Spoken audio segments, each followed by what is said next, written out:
and scars.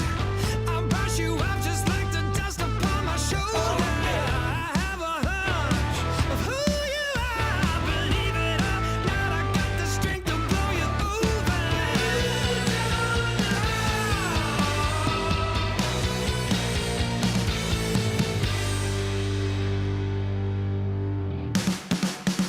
I'm a hurricane, I'm bringing thunder and rain. I'm a hurricane if you get in my way. I'm a hurricane, always on top of my game. I'm a hurricane, I'm trying to get in my way. Hurricane, I'm bringing thunder and rain. I'm a hurricane if you get in my way. I'm a hurricane, always on top of my game. I'm a hurricane, I'm trying to get in my way.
I was getting lost in the quicksand. Pink clouds sitting there went to my head. On and on until I bled. Superstitious, kind of vicious. Knock knock on wood. I was getting lost. And before I understood, I was deep down on the bottom of a well. Seagrass was all I found. An alternative hell. No more cookies in this jar. Did I take it too far? Now I dwell in the sand like a fish on land.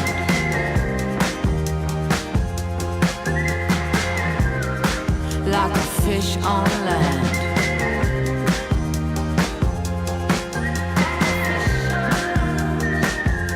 I started to get lost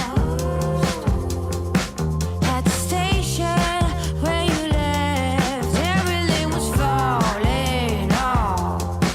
Who am I without this man? Oh, fingers crossed at any cost. Knock knock on wood. I hope I'm better off. I would kick your ass if I could, but I'm deep down on the bottom of a well. I don't belong, can't you tell? This place must be hell. No more cookies in this jar. Did I take it too far? Now I dwell in the sand like a fish on land. Like a fish on land. Like a fish on land. Like a fish on land. I was getting lost in the quicksand. Pink clouds eating their way into my head. On and on until I bled. Superstitious, kind of vicious. Oh, knock knock on wood. I was getting lost. And before I understood, I was deep down on the bottom of a well. Seagrass was all I found. An alternative hell. No more cookies in this jar. Did I take it too far? Now I dwell in the sand like a fish on land. But I'm deep down.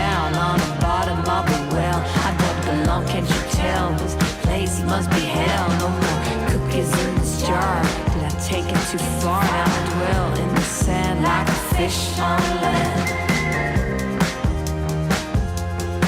Like a fish on land. Like a fish on land. Like a fish on land.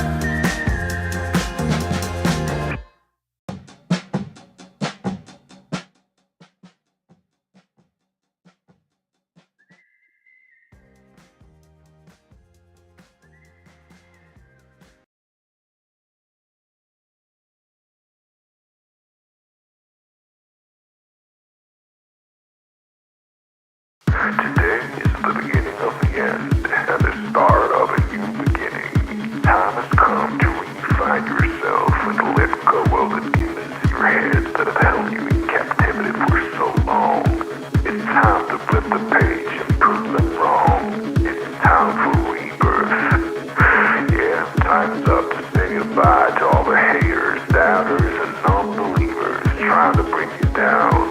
In the blink of an eye, you'll realize that there's so much more to the book than the page you were stuck on. Finally, you will be free to live a life you love living instead of the life you think other people want you to live. Remember, you're the highest authority when it comes to knowing what you want and what you love. So stop trading yourself for the approval from others. Ladies and gentlemen, weirdos and geeks, please repeat after me. I don't give a fuck.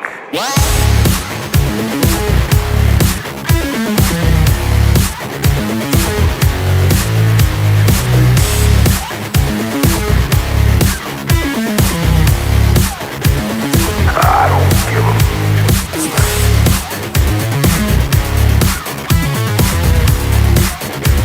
I don't give a fuck.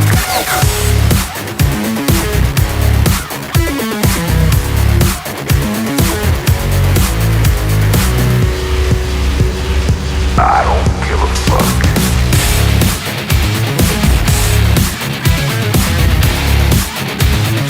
I don't give a fuck.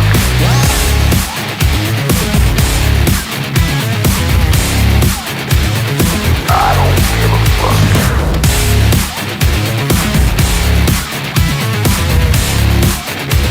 I don't give a fuck.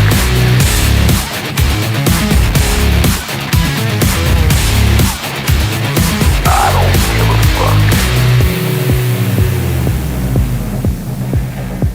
It's time to start doing the right thing. So trust your instincts, stop listening to others, and own your decisions. People will always tell you what to do, opinion how to live. So let's create space for what matters most to you. You'll be glad you did. Now start claiming your time and your mental well-being by saying no more. No more. Say it loudly and proudly. In other words, fuck you.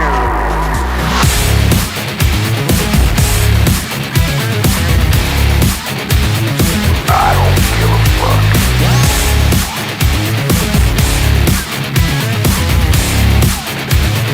I don't give a fuck.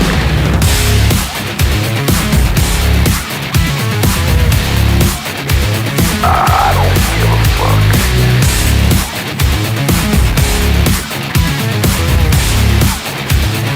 I don't give a fuck.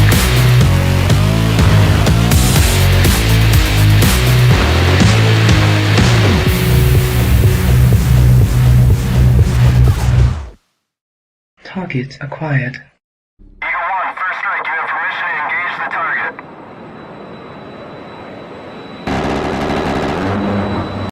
Warning: the following video contains explicit language which may be offensive to some viewers or inappropriate for children. The content within this video is intended for mature audiences only.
Mic check, check, check. Mic check. 1 2 1 2. Good to see that's working now. Sorry, guys. I had a software update, and yeah, it for whatever reason it did not restart the software properly. But we should be 5x5 now. How are we sounding out there, guys? We good?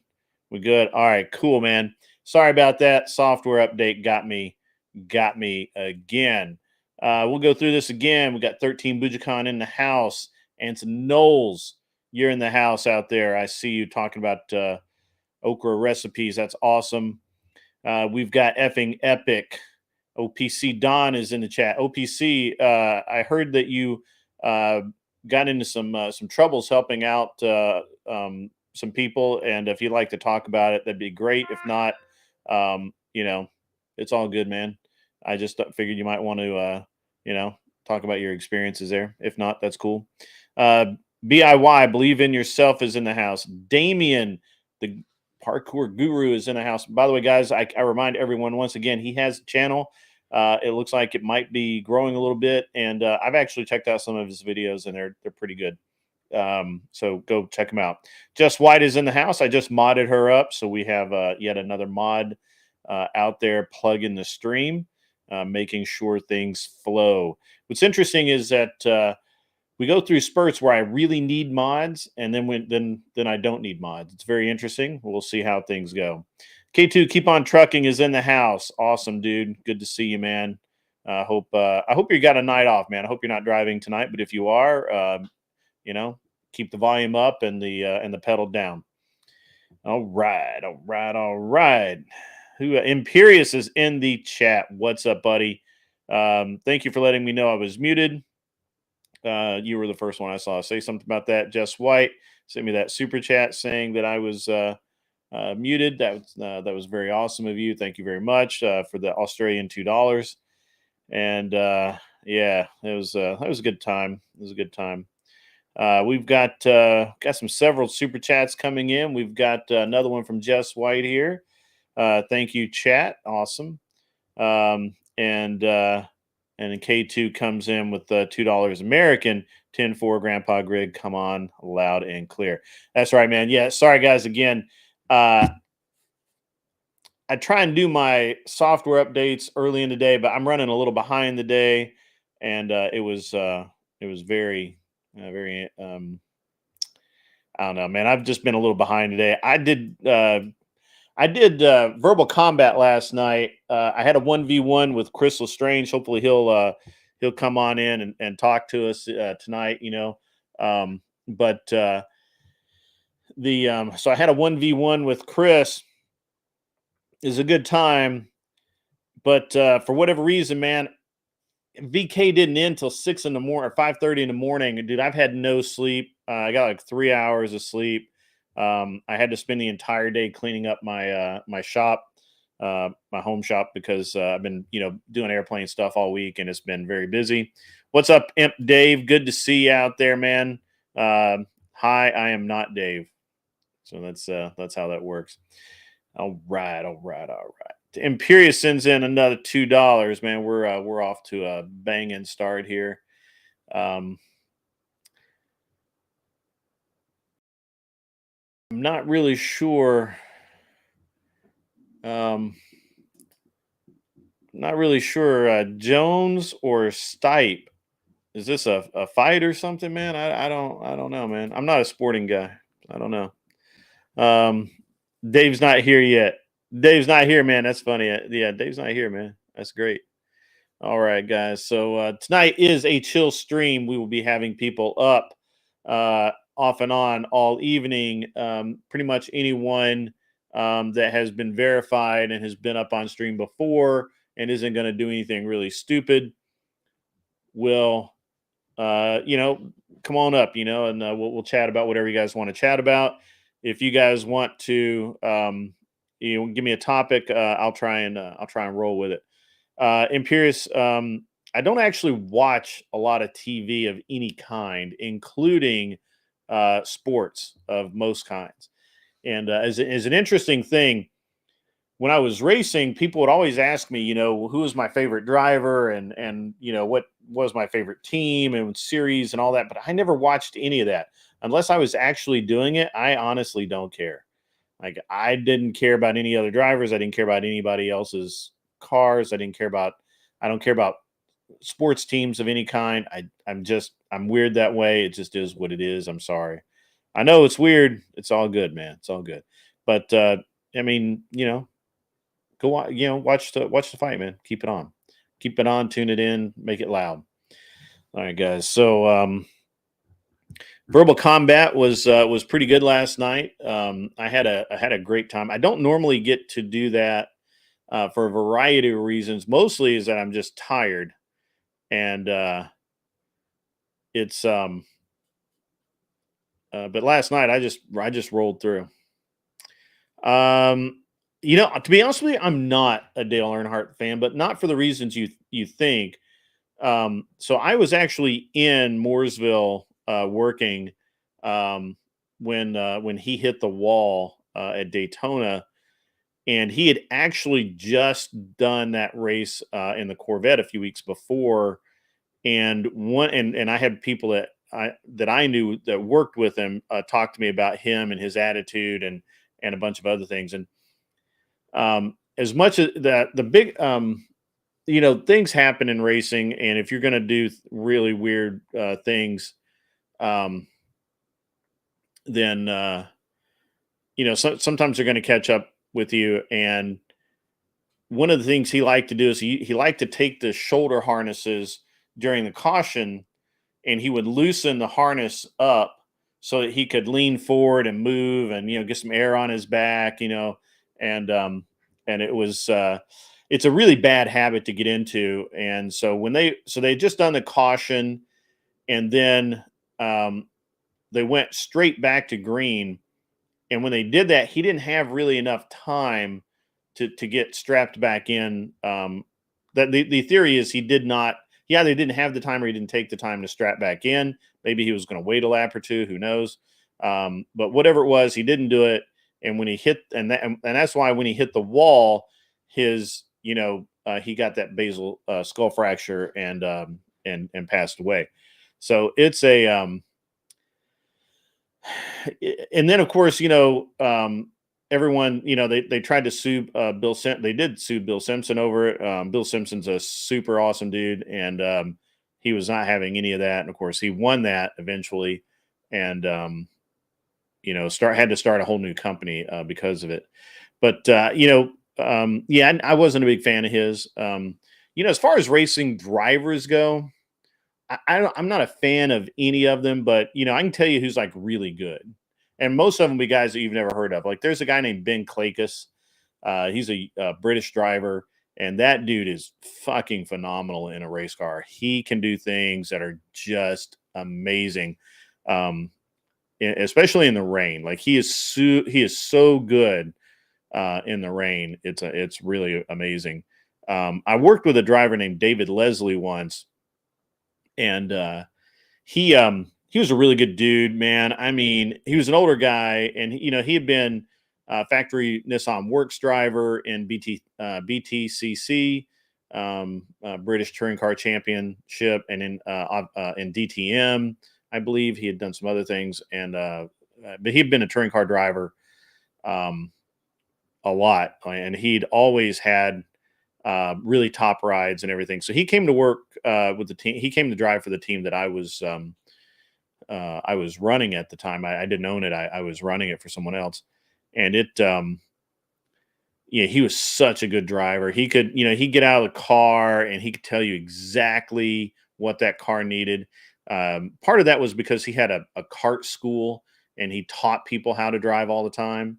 And so it's just really a good thing to watch, to be involved with him. And one of the things I'll know, we were at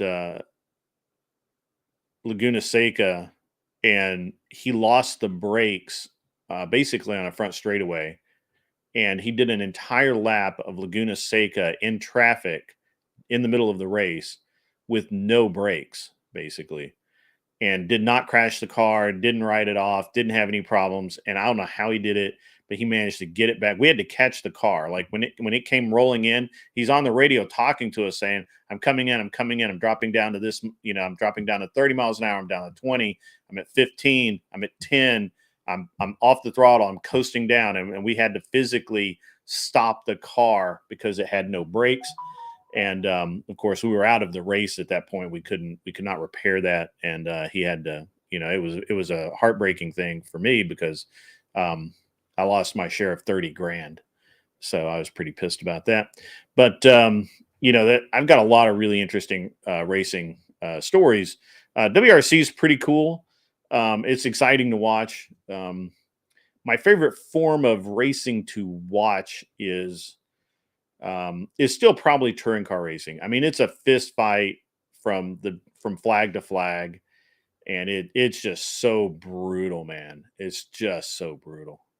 And I've had so many interesting times at the track with various drivers, and but a lot of times, some of the coolest stuff happens on test days and things like that. That normal people wouldn't see. We were testing at Mid Ohio once, and Ray Hall was there with one of his daughters. I think his oldest daughter, and she's fucking phenomenal in a race car. I mean, just absolutely nuts. I mean, this chick. Obviously, Bobby fucking Ray Hall. I mean, the guy is a legend in all forms of racing. But I think at the time she was running Formula Ford or Formula Atlantic or something like that. It was a Formula car, and so they have he's got top people. I mean, he's got top shelf engineers. He's got the best people on this thing, and so they're out there and they're rolling, man. And I mean, she goes out and she was right at, I think, the lap record and probably would have qualified on pole position the last race that they had there. And the engineer was like fucking excited. He's like super happy. He's like patting everybody on the back, He's like, oh, good guy. Yeah, good show, guys. Glad, man, what a great job we've done, and everything's fucking great. And Ray Hall's looking at it and he's like, there's like another second and a half in this car. And his daughter's like super happy too. I can't gloss over the fact that his daughter's like feeling like just fucking amazing. Like this chick is just like, if she had run the race the weekend before, she'd have smoked the whole field, right? She'd have qualified on pole position, probably led flag to flag. I mean, the car was legitimately set up well. She knew what she was doing. She was doing a great job. Her driver coaches, including her dad, were doing a great job. And Ray Hall's like, no, man, it's second and a half, maybe 2 seconds in that. The car will go faster. That's not as fast as it's going to be. And the engineer, for some reason, got up on his high horse. You can't do that with Bobby Ray Hall. Bobby Ray Hall's an asshole. So Ray Hall's like, the guy's like, no, man, this is like the best you can get out of one of these cars. Like, this is amazing. We're not going to get any better without making major changes to the car. Ray Hall walked over, got in the car cold in his fucking jeans and loafers. Got over, put a helmet on, climbed in the car, strapped in, did an out lap, a hot lap, and in, and was a second faster than his own daughter, which is just fucking amazing.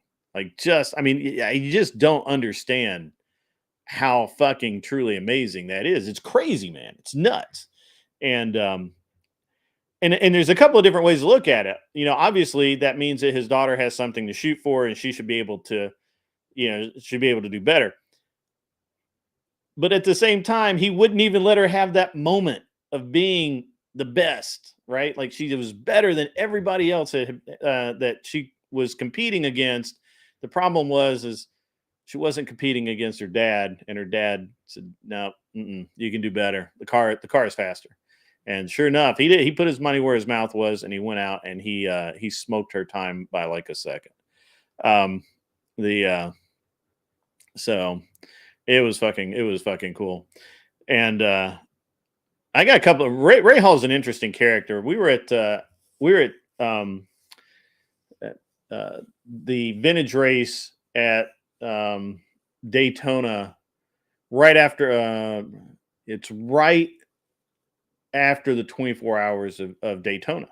And Ray Hall had just been there. I think he was running a Daytona prototype or something like that. I forget what it was, but it doesn't matter. And so we're all just having a fucking great time, right? Like this is so you have to understand that we were there for a Porsche Club weekend. It wasn't vintage racing, it was Porsche Club. So we were there for Porsche Club, and these are the wine and cheese people. Damn it, my fucking camera's fucking up again. These are literally the wine and cheese people. These are the people who, they show up with a $1 million transporter for one fucking car. They're kind of serious people, but not really serious people. And they, it's just not keying on my eyes right now. That's all right. Fuck it.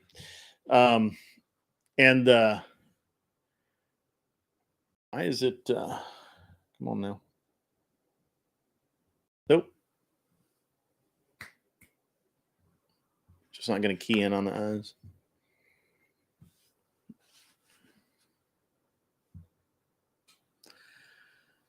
Got to have the light on the eyes. Anyway, yeah,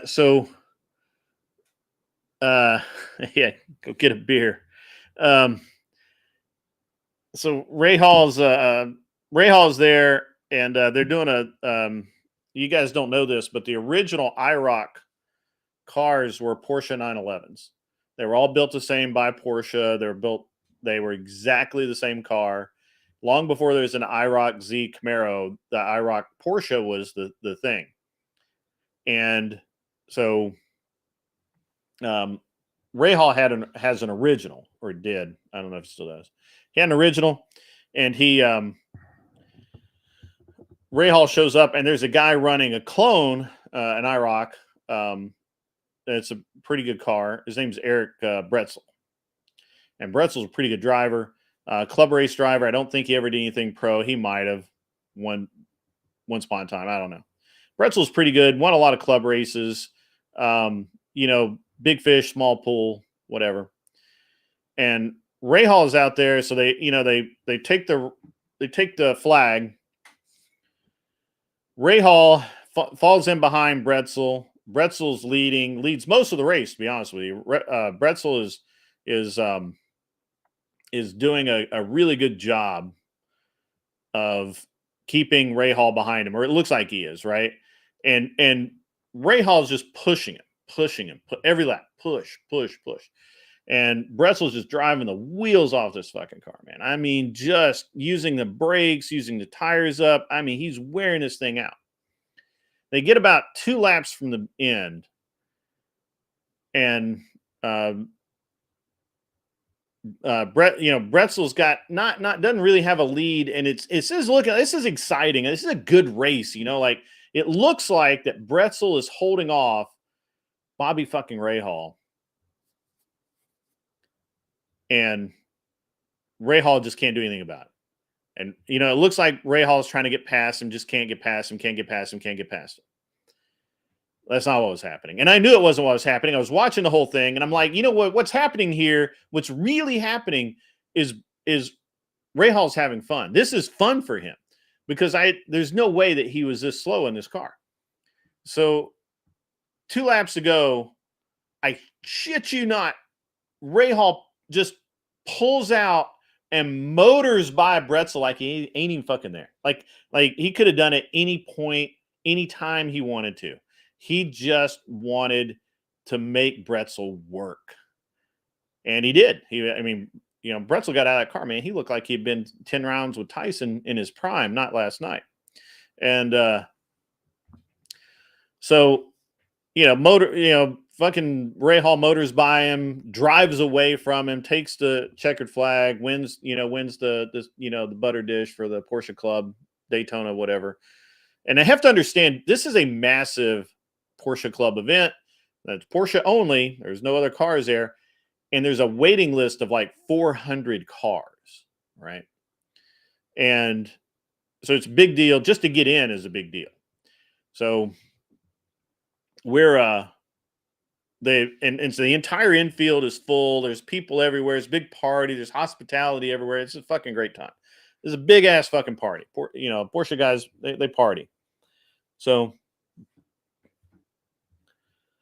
they get Ray Hall up on stage. And the guy is like the announcer's like, master of ceremonies, where the fuck he is. He's like really excited. And he's got his microphone.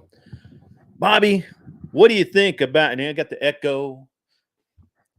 Man, that was a great race, Bobby. That, man, it was hard fought, man. Looks like you did a great job. What do you think about this great Porsche Club racing? It's all excited. And Bobby Rahal, just dead nuts, says, it's kind of like clubbing baby seals. Clubbing baby seals. That's what the motherfucker said. And the entire infield went fucking dead silent. Like, it was like, oh, I mean, you could have heard you heard the atmosphere sucked out of the entire facility. Like, everybody was like, holy shit. Did he really fucking say that? Did he fucking say clubbing baby seals? But yes, that's exactly what the fuck he said. It was fucking awesome. Because to him, that's what it was like. It was just like, yeah, I can do this anytime I want. I could have passed that motherfucker anytime I wanted to. Hey, that guy wasn't even in the race. Like, I was out there having fun. And that's the difference between a pro driver and even a top level club driver. For the most part, is a pro driver is a killer, and a club race driver is a guy who boxes at the Y. That's what I'm saying. That's what it is. And really fucking hilarious. It was great. I have so many good memories of racing. I can't even tell you. I've got some really suck ass ones too, but I've got some really good memories of racing. And the clubbing baby seals thing is just too good. Too good. What's up, Charles Darwin? How are you?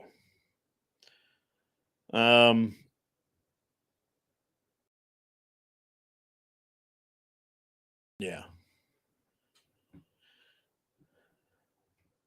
But yeah, anyway, that was I've always had a really good time at the track when I went, and it's too bad that more people don't do it and don't get into it. It's a great sport. It's a great way to spend your time, and it's awesome. Who makes the best cars? I think if you're going racing, you can't go wrong with a Porsche. Just can't. They by far, Porsche is excellence in every way. It's not as they're still badass. I really like the older cars. I really like the mentality that went into them, but it was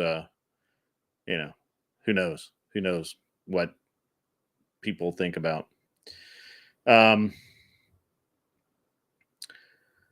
Yeah, so Lamar, I think 2 years ago they sent a thinly disguised Camaro Grand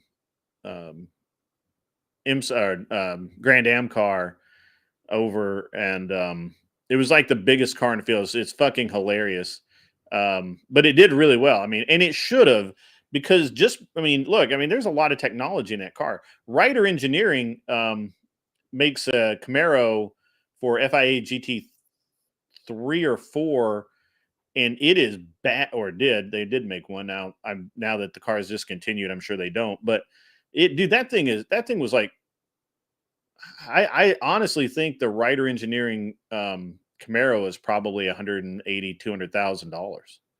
Like, it was a badass motherfucker, man. It really was. Like, we almost bought the Ryder Engineering Lamborghinis. When they were running the right as they were switching from the Gallardo to the Huracan. So, Like a writer, man, put the Germans on it. You know, if I can make an Italian car, awesome. So we actually K2 keep on trucking. We actually I actually was going to run way back in 2013 the um, Dodge Challenger SRT 8 and World Challenge. I got a good picture of the car. We showed the car at PRI.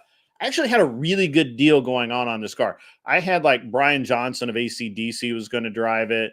I had a couple of other pretty good shoes that were going to come in on the car.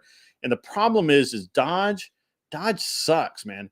I don't understand. First of all, they just suck. I'm just telling you right now, of all the people that you want to work for or work with in racing, Dodge, no longer on my list, to be honest with you. I think that they're by and large, I think Dodge does very, very few things right. And especially when it comes to motorsports and running their teams. And part of that was because during that era, they were really focused on the Viper and they didn't really give a shit about the Challenger. And we showed the car. We had a lot of interest. We were going to do Daytona at the 24. We were not going to do the 24-hour. We were doing the Grand Am race, which was, I think, a 6-hour enduro. And they just, Dodge just fucked us around pretty hardcore, and I just didn't really want to deal with it.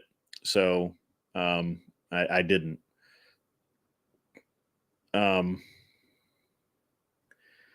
Yeah. I had a really great time in all my racing career, man. Like we ran the Corvette C5R, which were the kit cars that came from GM back in the day. You could buy one, and they were actually really cool. And so we ran those, or I helped run those. I ran the Viper Comp Coupes. I've run a lot of cars, man, a lot of cars. But I can make anything win. I mean, it doesn't matter.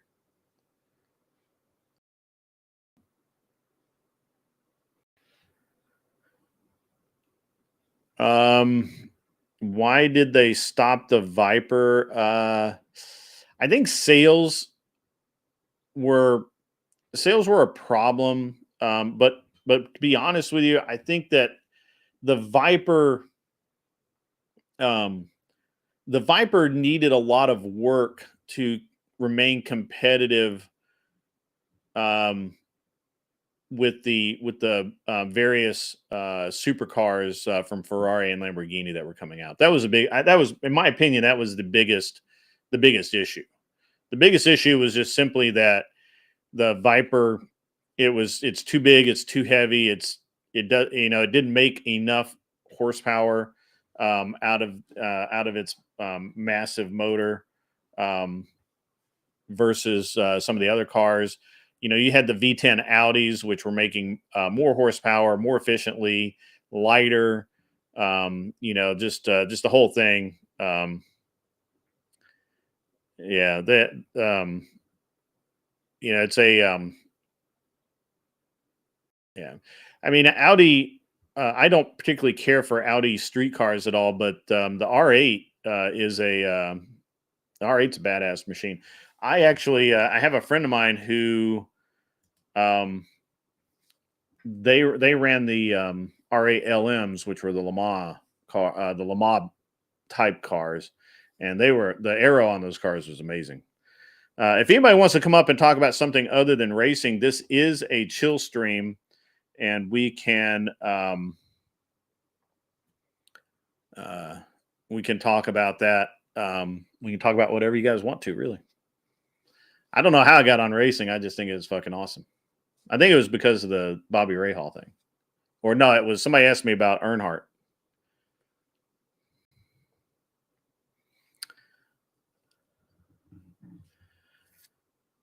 Anson Knowles, I doubt that. Yeah. K2 asked me about Earnhardt, man. So, so DEI was right around the. They were within, I think, 5 miles of where I worked in North Carolina. So.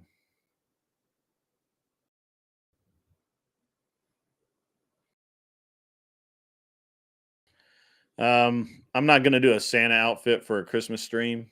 It's just not happening. I don't know why you think that would be a thing, but that's not in the cards. So, I know Andrew is doing a trash talk extravaganza, and that's pulled a lot of people over there. But you know, it's cool, man. You guys should come on by. You know, more of an elf. I don't know. I don't know if I'm elfin, but okay. You know, whatever. It's fine.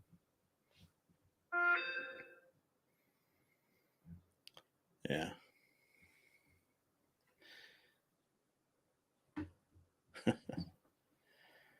It's not happening. There's a lot of things in this world that'll happen that's not on the list. Matter of fact, that's on the list of shit that ain't gonna happen. So.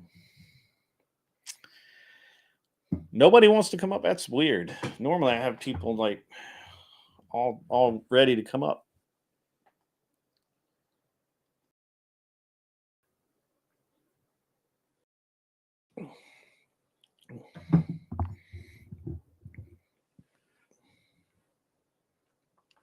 Come on up, Anson Knowles. It'll be good. Somebody get Anson Knowles the link, please.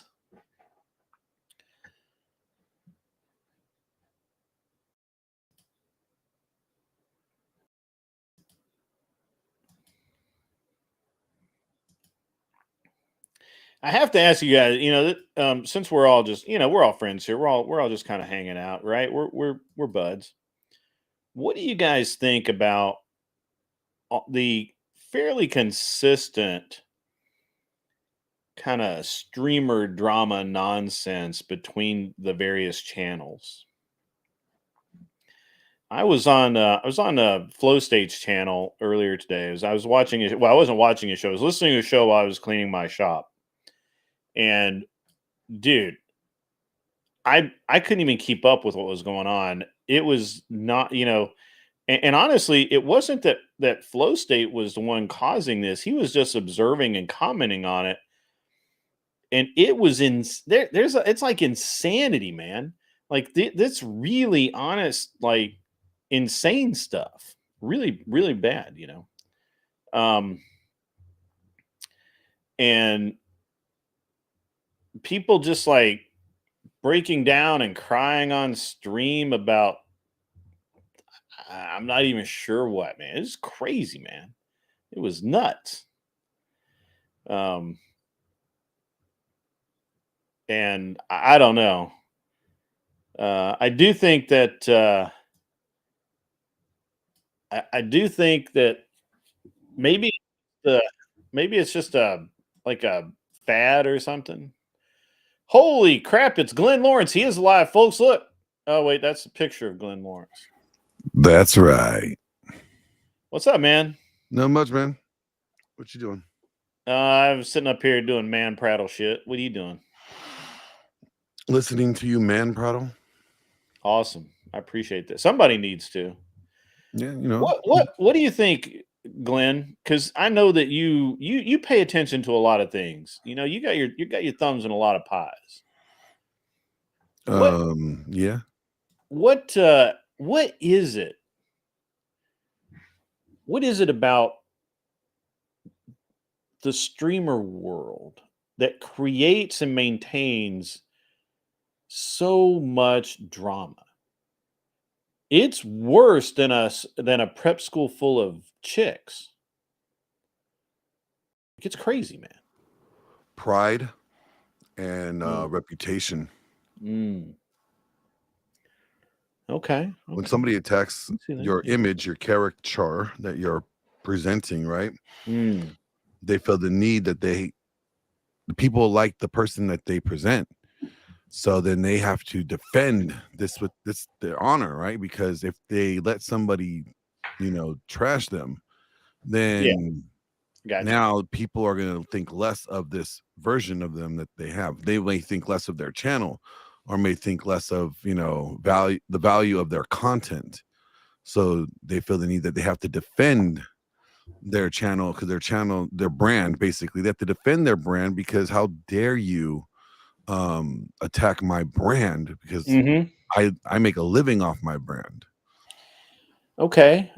It's kind of like if Pepsi was going around telling everybody that Coke is, putting cocaine up in the, the sodas again, and, are, trading kids off like Pokemon cards, as a thing to 7-Up or something, right? Like, now if you're a Coke, you're gonna be like, what the hell? What the fuck you doing talking about my brand for? Like, Pepsi, why are you coming at me, Pepsi? It's but it's even. I get that. I actually kind of get that part. You know what? Okay. All right. All right. But what about, because I'm listening to Flo's video today, and he's like reviewing about, like, to Flo's credit, he's mostly acting like this outside observer of all of this drama. Like, massive amounts of drama. Like, there was this guy, I don't know who the guy, I forget the guy's name, but he's like, he prattles on for like an hour almost, I think. Had to have been. And it was total horseshit. Is nonsense. It was weird. It was just terrible. And it was like, and people were coming at him, and he would, or actually, I would say, hold on, rephrase. People were not coming at him. People were like trying to say, hey, like, hey man, calm down. Maybe maybe this isn't what you think it is. And he just kept going, dude. And you don't realize, like, that could be also very strategic, right? If I'm going off on something, and I'm going, like, and I could be wrong. I may even know that I'm wrong, but I'm intentionally holding a different opinion just to get the reaction. I'm getting eyes on camera. I'm getting eyes on content. You are in the chat going off, telling me how stupid I am or how dumb I am. I don't give a fuck what you're saying about me, because I don't even really believe it myself. But just because, like drama farming, right? Like, you're it's acting. It's acting, right? It's acting. I'm holding this position intentionally to get a reaction out of people, and now I'm getting the reaction. Now people are talking about me, and now this person is reviewing my video on his show, so he's exposing his audience to me, and now they're gonna start potentially coming over to my channel just to see what dumb shit I'm gonna say next, and you just got growth, you got traction, you got it's part of the game, Yeah. So it's I don't think all of it is as genuine as people think. Yeah. And I think that's a problem. Everybody's expecting people to be very genuine on here, or to be, there's not that many good actors. I find it interesting, right, that so many people, but I only find it interesting in like the most withdrawn way.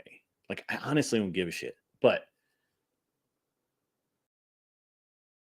it's the worst kind of drama that I can think of. Like, I wouldn't stop to watch it, right? But at the same time, you got to realize, for a particular for a lot of demographic people, I'm sure. Yeah, I'm sure it's real. Because people love to live vicariously through other people, right? Sure. Just like, think about like the amount of fans that watch like whatever or Fresh and Fit, right? They're in the chat and they're going off, right? But they probably would never say those things to those women if they were in front of them, right? So they're kind of living vicariously through. So you see what I'm saying? Like, so it's like, that's what people are drawn to. It's like, well, man, it's crazy. It's crazy. And Darwin says, I suppose it depends on the streamer. Men get pissed when you lie about them. Women get pissed when you tell the truth. Darwin gets mad when you tell him he has to wear fucking pants when he comes on my show, okay, and boxers, because dude likes to be talking to you naked. That's gross, man. Yeah, Darwin. Gross. I That's called gross. you out, naked Yeah, boy. that's gross. No, but it's mean, true. Yeah, like men, we don't like being lied about. Yeah. Don't Well, I misrepresent. agree with that. I'm all about not, people not lying to me, or about me. I just find it interesting. I find it very, and it's a weird. It's in like this detached, like almost like, hang on, I gotta.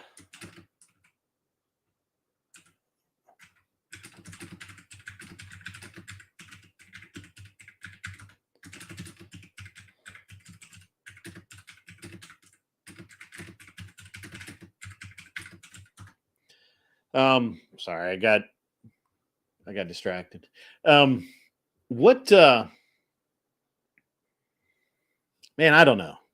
And it's not stuff that's like interesting. It's literally like, yeah, I'm gonna pick on. I'm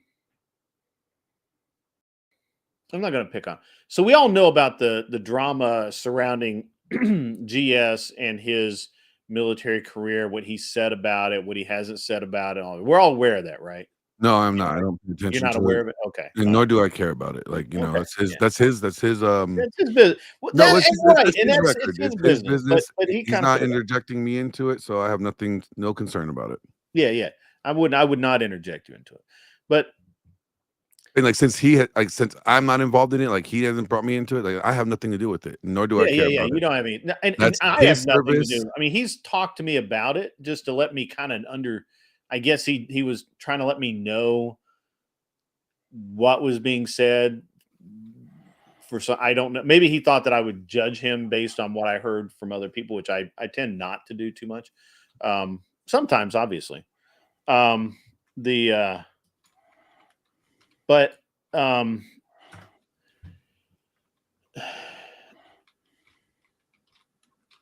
it is his business, And you he know. doesn't have to share it with people either. Yeah, Like, he doesn't have to share it. If he did choose to share it with some people, and that, or some people kind of came after him about it, or whatever.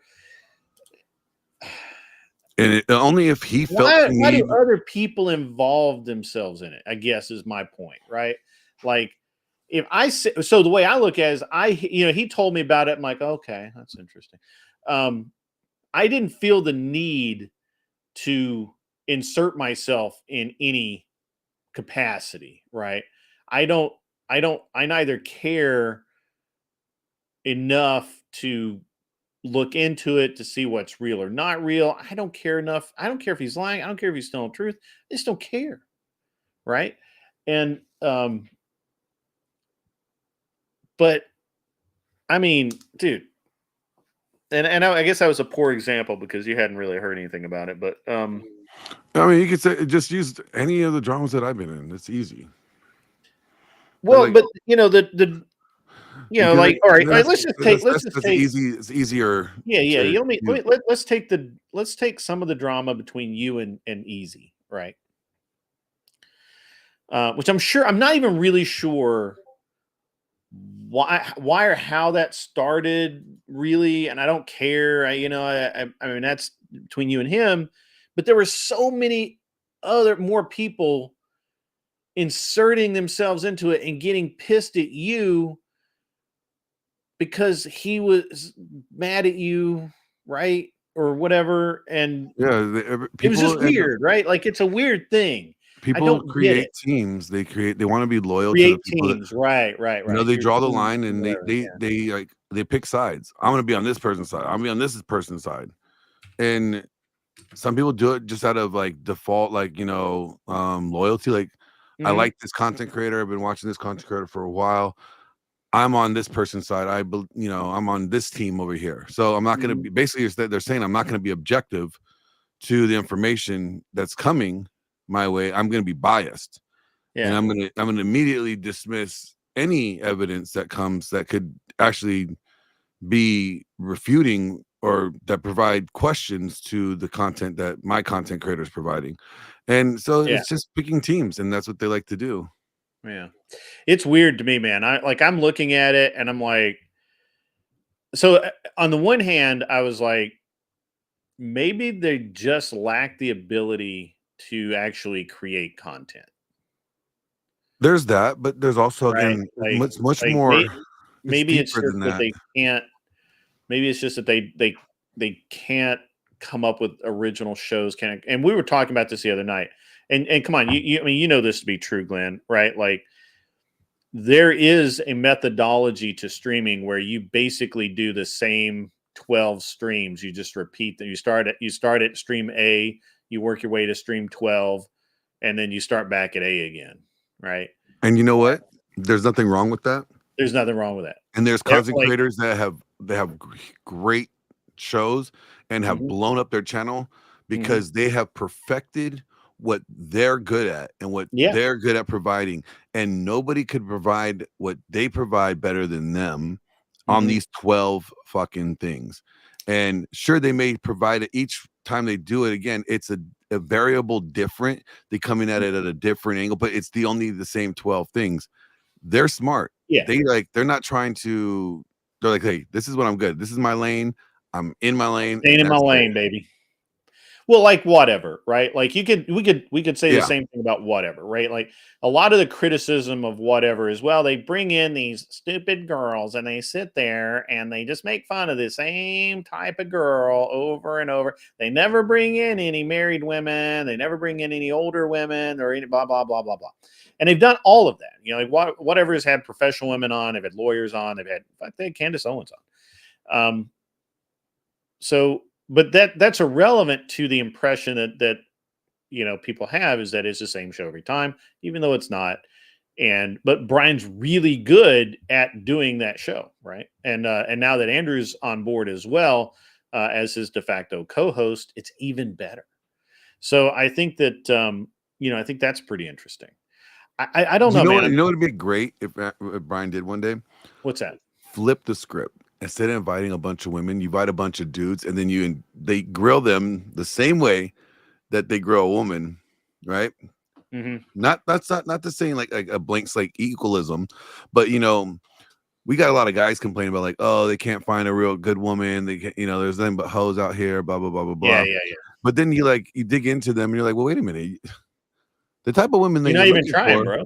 like not even that you're not even trying, like you're not even in trying to improve yourself to get yourself in a position where that you could, find these women or be in the same room with these women or have these women even interested in you. Like, Mm. like it would just be funny just to see him flip the script at least like one time every once in a while and just kind of change it up. And that would be, it doesn't make him, he's not changing his lane. He's not doing something different. He's literally doing the same thing, but Mhm. changing the players. Right, right. And I mean, You're welcome, Brian. If you decide to do that, if you listen to this and you decide to do that, copyrighted. feel free to take my ideas. Run with it, Brian. Run with it.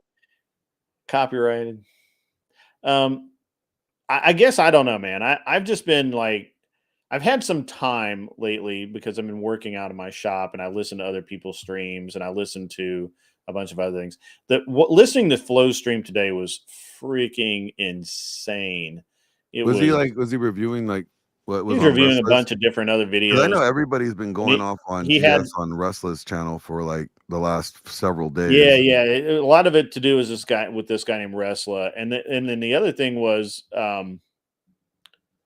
what was the other thing that they were mainly talking about? Fuck. Well, shit, man. Drawing a blank now. Well, about Flo's top 5 nemesis or haters or whatever. And I missed out on being a nemesis, by the way. I'm not. Because he likes you. Yeah, and I don't hate him or whatever. I don't. You're the I dad don't that he talk wished shit he about him. had. Yeah, You're the dad that he wished he had. could be. I get that a lot. But dude, it was just. I don't know, man. It's just one of those things. It was like so weird today. Like everything was kind of off. Yeah, I know it's funny. Like I popped on Wrestler's channel in Mm, a judge robe, and I said, "Order in the court, order in the court." Time to we can start making some rulings here, you know. And then I paid yeah. to kick myself off. Yeah. I don't know. I don't really know, man. I think that um I don't know. I have a I have nothing against other channels that do um You know what would make the drama streams really good? more drama. No, is if at the end of each drama stream they were able to find a middle ground and like a resolution.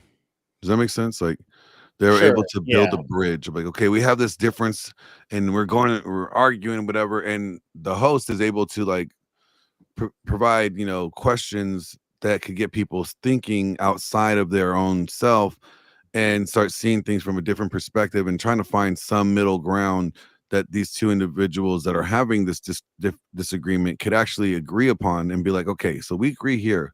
Let's work on this. We may still have these disagreements on these sides, but at least we both understand where these people are coming from. And here's the middle ground that we both agree on that we could build on. That would be interesting. That would be a channel of like saying, like, hey, we have problems, but like we found resolutions and Mm. we agree here. That would be, I would say, Well, an actionable or tangible, benefit to the viewers, so viewers could feel like, okay, this is how to problem solve, basically. you can't make objectionable observations about another channel without it becoming drama. It's just crazy. K2 keep on trucking. I'm only finding gold diggers and I work so much I don't know where the fine true I'm assuming that means true-hearted girls are. The Good answer luck is with there's no such thing as true yeah, finding good girls are. Women are just women. All women are going to be gold diggers. They want to get a man that knows how to provide and has the ability to provide resources. So they're always gonna be that way. yeah. Yeah. And there's That's nothing wrong with it. true. That's part of their, and that's how God designed them. I It's mean, a you have to feature, not a bug. understand that you have to understand that it's very hard in the current environment in the United States to find what we would consider a good-hearted woman There's because they're poisoned from birth. there's sin. We're The all princess sinful, so there's no good-hearted people in general. People are good-hearted to well, you but if that's it's fine. We you understand what I'm talking about. We're talking about like women who are not evil conniving bitches, right? And so they but I that agree. but I look at it like this, Grid. yeah, man. People are gonna be good to you as Mhm. long as it benefits them. They're always gonna think of it what's in their best interest Yeah, I mean first. there's some truth to that for sure. So, like, if it's beneficial to them not to be conniving or to do you wrong, Mhm. right? Because maybe they value the relationship with you. So losing you in their life would be detrimental to them because they lose that value of that connection you have, whether it's a connection in friendship or maybe you provide something to them that, a service or a resource, right? And they don't want to lose that. So then they'll be good to you. But if you don't provide See, anything I to can't I them, can't boil it down to that, man. I've tried, and I've heard you say this many times, and I keep trying to make it. I keep trying to resolve that down based on my experiences, and I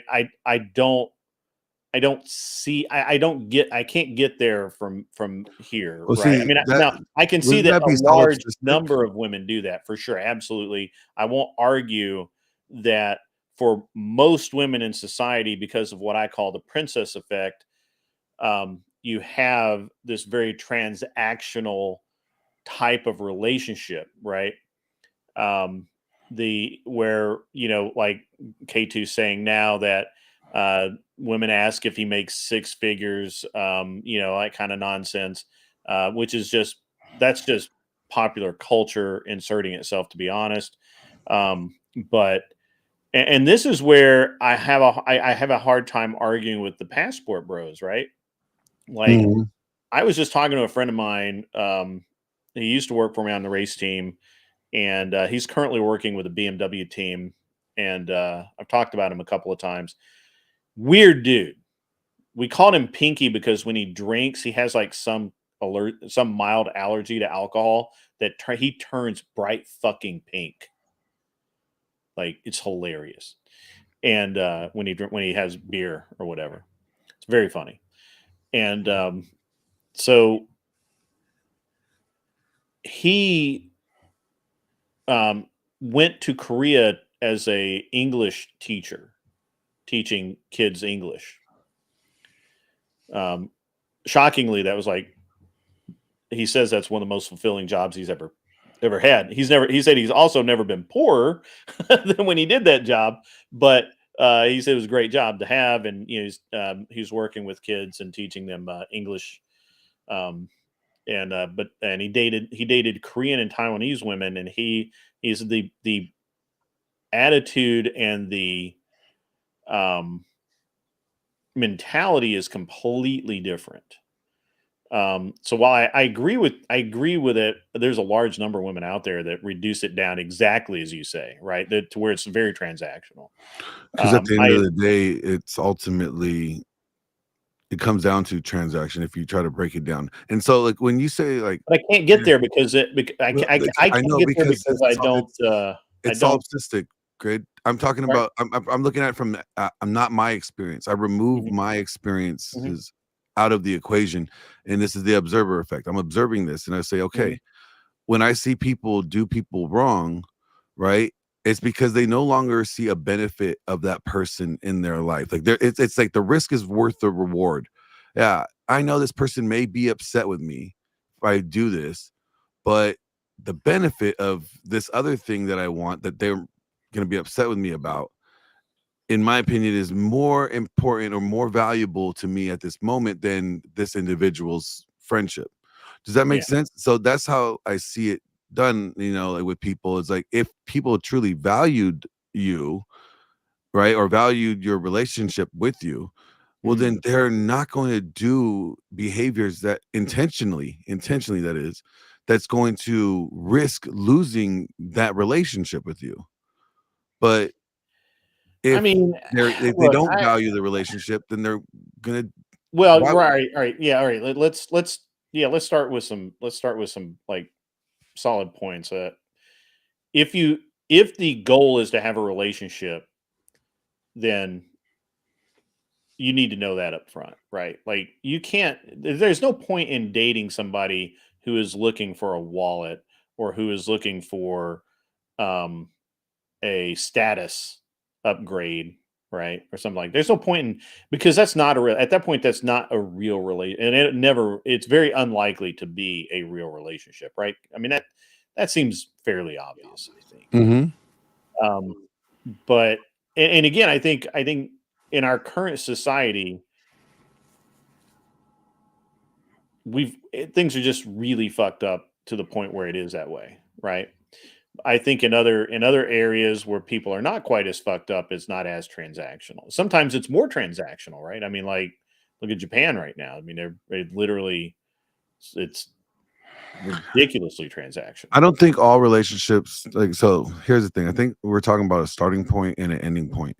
In starting point, most relationships don't start off transactional. It's, you are Twitter, which is what's broken, right? Yeah. So, but what it is, it's what's, and then I kind of addressed this before. So there's two things here. So you have the arousal, what arouses somebody, that gives them that desire to want to be with you, and then you have the attraction, the qualities that this person has that makes them, that in your eyes, a good person to be in a relationship with, right? When we meet somebody, we're really meeting them. We're first getting attracted. We're aroused by them. Not, doesn't have to be like sexually. I'm not talking about like, but you're like, I want to be around this person. I want to get to know them. I want to spend time with them. Yeah. Right.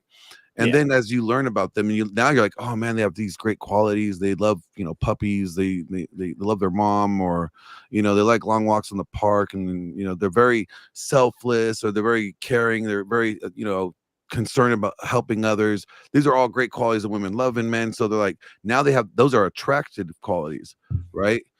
Yeah. What ends up happening, let's say they get together, they get married, right?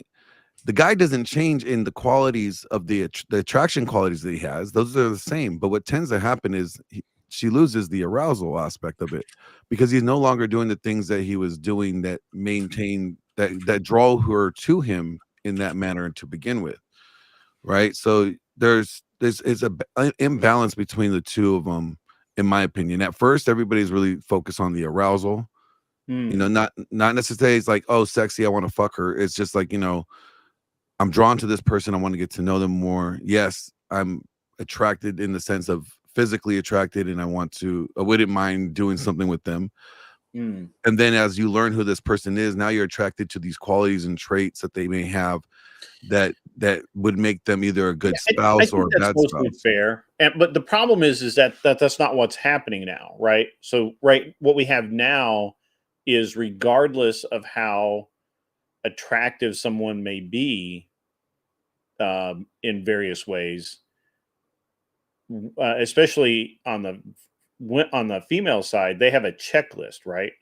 They have they're smart. They have a standard. They have well, I don't know if it's a standard per se. They'll bang. So what they're showing you, the checklist is the attraction aspect.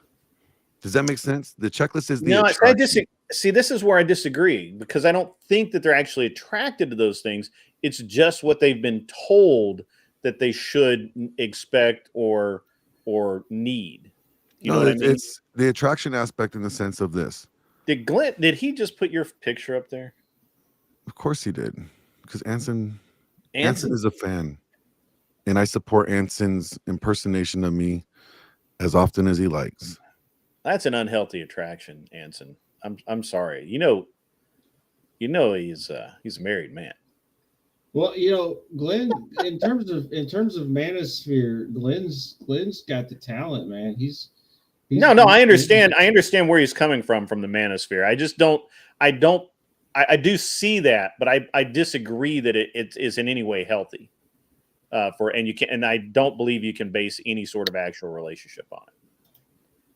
Okay, well, I call that kind of. I've been calling that the princess effect for a long time, because that's where, when the 6 figures, 6-pack, all that, and I love Glenn's response to that. That's pretty fucking hilarious. But the reality is that I don't I don't accept that as being a good foundation for a relationship. Nobody's saying it's a good foundation for fucking, maybe, but I don't think it's a good relationship. Well, I mean, who cares how much they make it if you're just trying to fuck them? I don't care what you mean. I just need to know if you're hot or not. If I'm just to fuck you. Well, okay, now, that's a male guideline. But why would a woman care if you're hot or not? If she's not going to be able to tap into those resources, like, she can only tap into those resources if she's invested in you in something that's more long term or committal. So then those attract those qualities, whether you have 6 figures in your bank account, those are attractive. Because why are they attractive? Because they provide me, if I was the woman, then they would provide the woman, a sense of, oh, this person has the ability to, acquire a large quantity of resources. That means this person could take care of me and my babies for a long time. They have the skill set. That's attractive. That's not what I would agree if that's what was happening, but that's not what's happening. You have women resorting to basically becoming actual whores because they're treated like actual whores, and what they end up doing is they treat themselves like actual whores. Well, that's true. I agree with that. They become OnlyFans. They decide that they are going to use men, and they know that they can. They know that they know that that there are men out there that are desperate enough to not even fuck them and just pay them to hang out with them, right? That sounds like the guy's problem. I've done that. It's a societal problem, because it erodes the fabric of society. But that only happens because the guy allows it to happen, is what I'm saying. Like, that's why I'm saying it's the guy's problem, because a woman is not going to be able to take advantage of you if you don't allow her to take advantage of you. But even like top G type dudes get taken advantage of. Yeah, just because you're wealthy and you have resources doesn't mean that you can't be played as a pawn and be taken advantage of. Guys let's break it down. Like, the reality is guys do not respect themselves enough. I can agree with that. I can agree with that, but I cannot. But the problem I'm trying to, or what I'm trying to boil down to, is that the idea of a relationship needs to be. Where am I going with this? Because if I don't. I don't want to like. I don't want to be like a dick, which I normally am. I'm trying to be really relaxed now, and I'm also really tired because I was up till fucking 6 o'clock this morning playing Verbal Combat, which I don't normally even think about doing, but I don't know why I did it last night. It was fucking fucked up. I mean, I have a partial reason why, which I'll get into in a minute. I guess from my point of view. Is I think it's what I would tell K2 in this subject, where he's like, women are asking how much he makes right out of the gate. They're talking about, they're more interested in, we can say resources or whatever than him as a person.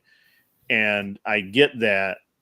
What I would say is that I reject all of that. And I wouldn't, if that's what a woman came at me with, I just wouldn't have anything to do with her. And I would never lead with that. Or, it's always, don't explain, don't tell them what you have. Let them, Imperious can come up, guys. You guys can give Imperious the link. We'll let him up for a few minutes. As long as he doesn't spurg. I got my Imperious is great. Like, he's been coming on my panel in the morning all the time. He's been coming on my panel for a while, and he's been great. But the last time he got kind of hot, so we gotta. I let them. If I have to interject, I interject every once in a while, and I know. Imperious is good. He's always comes out of good faith, and if somebody pisses him off, well, then you know what? Yeah. And if I don't feel like dealing with him, I don't have to. So there you go. I don't know, man. I just I don't know what to tell you, K2. I think that you just have to, in my opinion, just have higher standards for women, and not just have higher standards, but you have to reject the bullshit, man. Like, you can't. I just wouldn't even entertain it. Like, I just wouldn't. Like, if a girl came at me, if I were single, even today. And a girl came at me like, well, you have to, how much money do you make? How much, which, by the way, is a very Chinese way of doing things. By the way, I mean, they just do that to each other all the time, even schoolmates. It's just a one-upmanship with them. But so I got a question. Sorry. So I got a question. So the 36. The number 6 on there on Glenn's list, what is that? I can't read the first part of it. Minimum of 6 times a week. That's the number of times that hoo-ha is available for use. Oh man, that'd be nice. Women do that? Some women do it multiple times a day. Yeah, I mean, no kidding. That's wild. I never had a woman. Anthony's like, I wonder what that must be like. Yeah, I mean, I've had all the other stuff in a woman, but not that last one. That last one would be nice. Yeah. That last one is an indication of genuine desire. Ah, that's it. I'm too ugly. I got it. Yeah. So one of the questions. No, it has nothing to desire has nothing about ugliness. Go ahead. I'm going to angle off here a little bit. One of the questions on Verbal Combat last night was, is infidelity always the end of a relationship? It doesn't have to be. But that's what I said. But statistically, when a guy steps out on a woman, the more likely are able to recover and repair that relationship. But when a woman steps out on a guy, it's usually it's done. it's done. And actually, the Bible even says, like, if your wife That's leaves right. you and gets with someone else and then comes back to It's you, like you're supposed Mark. to not. Um, I don't know exactly. I don't remember exactly where it is, Mark or but Matthew. Dude, I'm just too tired right now to do I think it's in Matthew, but I could be wrong. Imperius will probably know. Mr. Boulay,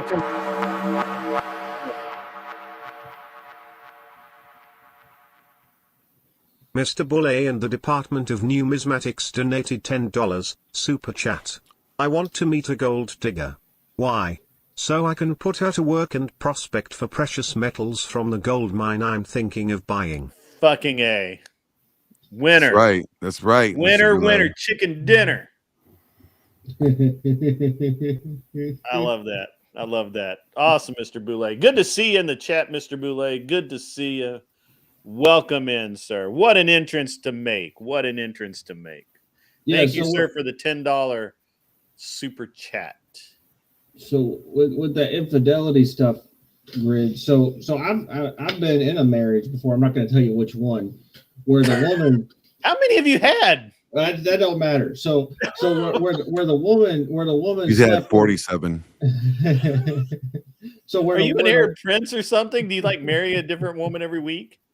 Yeah, I'm waiting to remarry the same one again. We'll see how that works. But whoa! Wait a minute. Don't be that stupid, man. You've already proven basically what he's saying is, yes, he's trying to go through all the women, and he wants to get back to the point where he goes back to like, oh, this is a repeat. I've already been here before. Henson runs a harem. That's good. I like that. Arthur Dye's heart's in the right place. I'm sorry, Anson. Please continue forward, sir. No, I need to hear them because none of them put out 6 times a week. But yeah, no, so when a woman steps out, it's like for the man, it's like, you know, from my perspective, how it felt was, you know, it was dead. There was nothing left. Like I spent like 6 months trying to reconcile it after that. No matter what I did, you know, she was still the skeezy little skank. You know, I couldn't get past it in my mind. I don't know. I guess it's like a mental block or something. But yeah, I mean, you know, and when I've stepped out on women, they didn't give a shit. So it don't really matter. Okay. So I'm backing up what Glenn's saying, you know, with my real world experience. So I haven't had that specific experience, but and so I can't. Thank you, Jesus, that he hasn't had that experience. You don't want that experience. Yeah, it's painful, man. I can tell you, like, what it comes down to, like, I boil it down to this: what is cheating? It's refusing to inform somebody about all the information that they need to have in order to make an informed decision about their life. You're robbing this person of the opportunity of knowing something that they should know that could actually alter the course of their path, and they should be able to make an informed decision about that. Yeah, it's manipulation. Let me throw this out there because this is the discussion last night was spirited. Really, there was only one person, James Live Talks, James Live Talk, whatever, James. He admitted that he had never actually been in a relationship, but then he says that there's no way he would accept it if his wife if there was infidelity. And there's another guy who said the same thing. Kieran Market. And it was interesting because when I was dating, I never really cared if I felt like they were stepping out on me. I was just like, okay, that's cool. That's just a clear indication for me to get the fuck out of here and leave, right? Like, why do I want to be somewhere where, you know, I'm obviously not wanted? And when I never bothered to cheat because I just in my opinion at the time, if I was going to cheat, I might as well just break up with the whoever I was dating and go date the person I wanted to bang, right? Stepped out or however you want to put it, right? And so when I got married, that was like a commitment. I had to take it very seriously, blah, blah, blah, all the stuff, right? Like, I'm not going to bore you with my position on that. But I don't know what I would do if something like that did happen. I've now seen enough to know that things do happen, right? And I do know at least two people, maybe three couples that have had some kind of indiscretion that they've moved on from. It definitely changes the relationship. In one case, once the people I'm thinking of, they're probably the worst. Is they are literally only married for their kids and family and all the obligations that they have um, taken on over the years.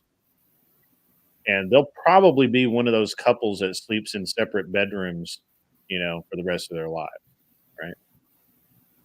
And it's an interesting thing to me because I think that they're, I don't know, man. It's weird to me, but at the same time, somehow it seems like that maybe is just the way you're supposed to handle it, right? Because relationships aren't all about sex. Relationships aren't all about love. Actually, you're actually proving the point, like why somebody would leave. You're proving a point how important the relationship is valued on sex. How important sex is important in the relationship. You're actually doing the exact opposite. How did I prove that sex? Well, when you say like, okay, like, let's say like somebody like, or like Anson's case, or people that like break up after sex. Mhm. Yeah. They're saying you being exclusive with me sexually is so important that I cannot accept, being in a relationship with somebody that's willing to have sex with someone else. hmm That just shows how important sex is to that person. The exclusivity of it. Yeah, but I don't know that that's right. I don't know that that's correct.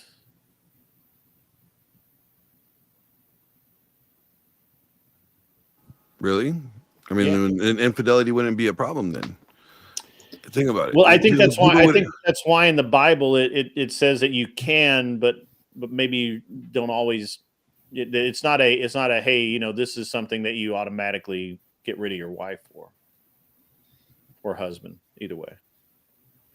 I don't know, man. No, It's Jesus like said, like, right, you're only allowed to divorce your spouse due to sexual immorality, right? No, So well, that just actually, shows how what he says is that you commit adultery if you have not divorced your wife.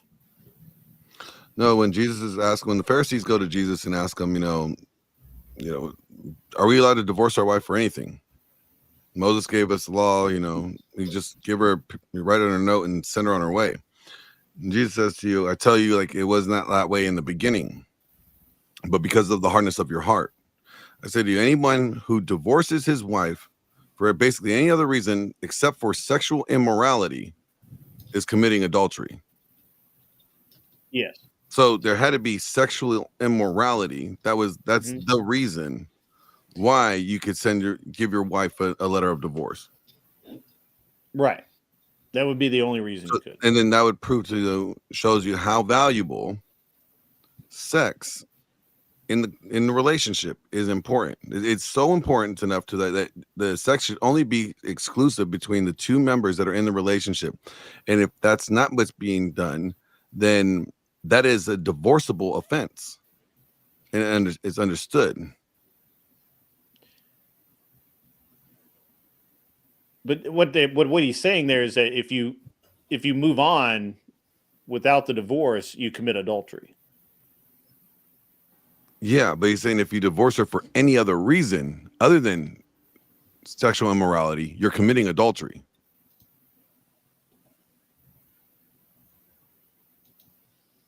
I guess I kind of get both sides of that, but I don't think that it's It's fine.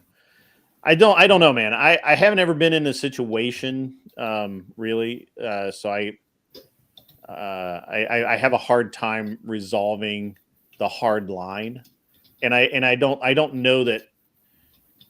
I've just looked at like my grandparents didn't have, I mean, they were married for like 60 years, and I'm positive that sex wasn't the center of their relationship for the last 30 of them. I'm not saying it's the center of the relationship, but it's so important that this individual is exclusive with you in this manner, that if you find out that they're not exclusive with you, and there's giving, sharing themselves with other people, right? Sure.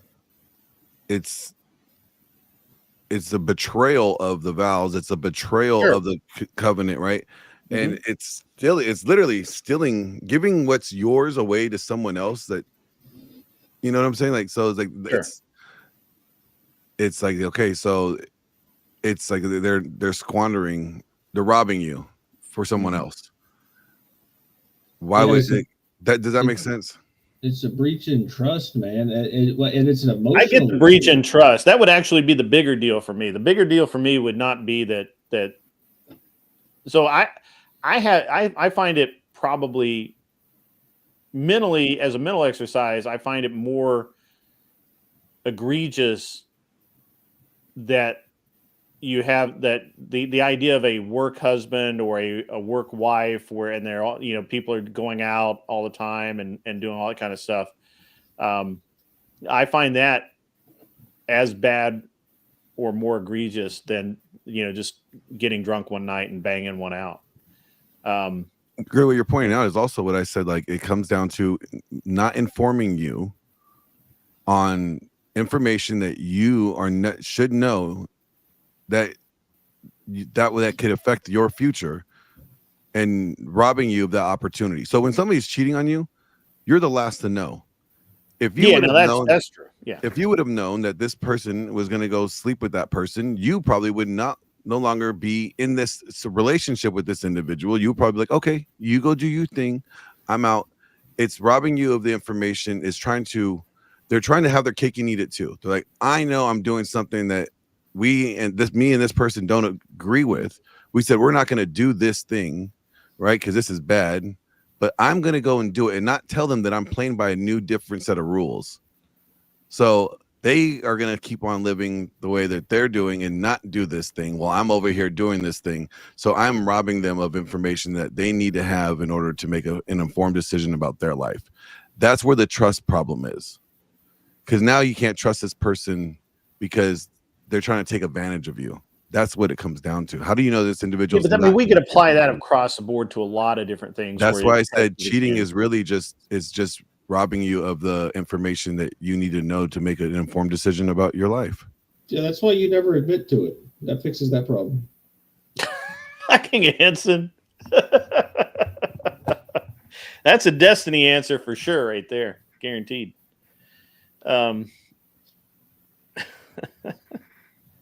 Oh man, it's an interesting question. I know I've known couples that have gotten divorced over what I think a lot of people would consider nothing really, and I've known other couples that have stayed together over like pretty egregious affairs or whatever. I have never met a couple that stayed together after the wife had an affair. I have never yet. I have. That's wild. I would have to think that the guy accepts some level of responsibility to a degree for him to be like, okay, I can live with this.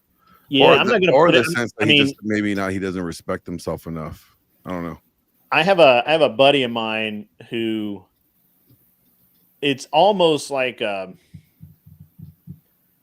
it's almost like a textbook case of how to make your wife cheat. He was working a bunch. He was doing everything he could to make the family awesome, and it got to the point where supposedly his wife felt neglected. I don't know.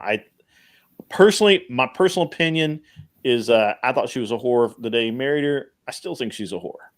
That's just my opinion. I never liked her that much anyway. I don't hang out with them anymore because of that. Because every time I look at her, I see a dirty whore. That's the way it is. I hang out with him. I don't hang out with That's them. that's his dirty whore. And That's his dirty whore. That's right. And I think my personal opinion is she's got the kung fu grip pussy that he can't live with. He's made the decision that he can't live without that. And so he pedestalized it. he has, to some degree, he has come to they have come to some terms to where she's going to behave herself and he's going to be a better, more whatever available man, which And that's maybe there's some truth to the fact that, the dude was working 60, 70 hours a week. And that's where I would say, like, he's taking some responsibility. He believes that he is responsible for creating the environment to some degree that this act of infidelity seemed like the better option for her. And that's why he's willing to. I don't know. Yeah, I don't know if it goes that far, but because but I don't know that it doesn't, because I've never really gotten deep into it with him. Basically, it was, hey, I think we're going to get a divorce. I was like, yeah, all right, cool, man. If you need a place to stay, let me know. He comes back a couple months later. No, it's all, I think we got it worked out. We're going to see how it goes. And that was like 4 years ago. As far as I know, she hasn't cheated. He hasn't, he has not, and he did reduce his work schedule a little bit, which I don't know. It's kind of a bullshit thing, because basically he worked hard enough to get to the point where he doesn't have to work that hard, and now everything's cool. I don't know. What the fuck? That's not cool, man. You work that hard, you slave away, and then the woman doesn't respect you. Man, I'd be pissed. I'd be like, screw her. No, I'm in that same boat. So I told him this. I was like, here's the thing, man. You guys are missing the point. He wasn't screwing her enough. That's why, Anson, you said screw her. That's what she wanted. She wanted to be screwed. No, that was just an excuse that she used to I think cope her bad behavior onto him. I mean, I'm fucking with you guys. No, I get it, man. Well, I shit you not. He literally told me that her biggest complaint was he wasn't emotionally available. That was some bullshit. And that's why she felt the need to go out and act out to get his attention. Yeah, he wasn't validating her feelings. What the fuck ever. She's a dirty whore. And now I'm assuming that a dirty whore that he values so much. He values it, man. And you know what? That's totally cool. I don't talk to him about his wife anymore. I mean, it's just, we just don't talk about that. We're still buddies. Well, I mean, we see each other. We're not buddies, I don't think. I don't know. But I don't hold it against him. That's his call. Personally, yeah, if people want to be cucked, let them be cucks. I don't know. It's a tough one. Respect their decision. It's a tough one for me, man. So I don't know that I could. I guess the thing is that I personally have such clear lines to me that it just doesn't make any sense. I don't know. I think you may have like some like gray lines that you're in areas that you're like, I just don't know how I feel about that. Yeah. So yeah. Well, I'm just being intellectually honest, because it hasn't happened, so I don't have a basis of reference, right?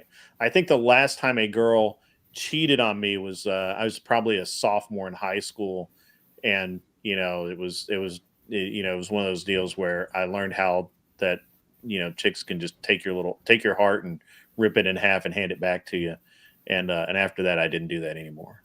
So yeah. Well, dudes do that too, Grit. It's not just chicks, man. Dudes can be cold. The Chads and the Tyrones y'all talk about in the manosphere, they don't care about the women.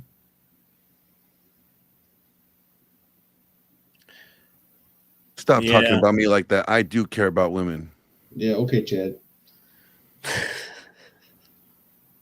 I'm Tyrone. I'm 5%. 5%. He gets the card because he's 5%. Raging Patriot said, "I've heard that same shit from my ex fucking whore wife." Yeah, yeah. Yeah, they actually had high school back in my day, Mr. Boulay. We didn't attend the one room schoolhouse downtown, but it's still there. The one room schoolhouse is still there. I just I didn't go there. It's I don't know, man. Think about It was an interesting subject. I think that so Evan O'Brien was making the Evan O'Brien made the argument that you would stay together. That if it was if he was dating, cheating, it's over. Married, no kids, cheating, over. Married with kids, that's where it gets complicated. Stay together for the kids or whatever. Take one for the team, however you want to say that. Is my South Park reference? They're just robbing the kids. I don't just staying for the kids. I hate when people say that. They're robbing them. I kind of I don't really have a hard opinion on that one way or the other.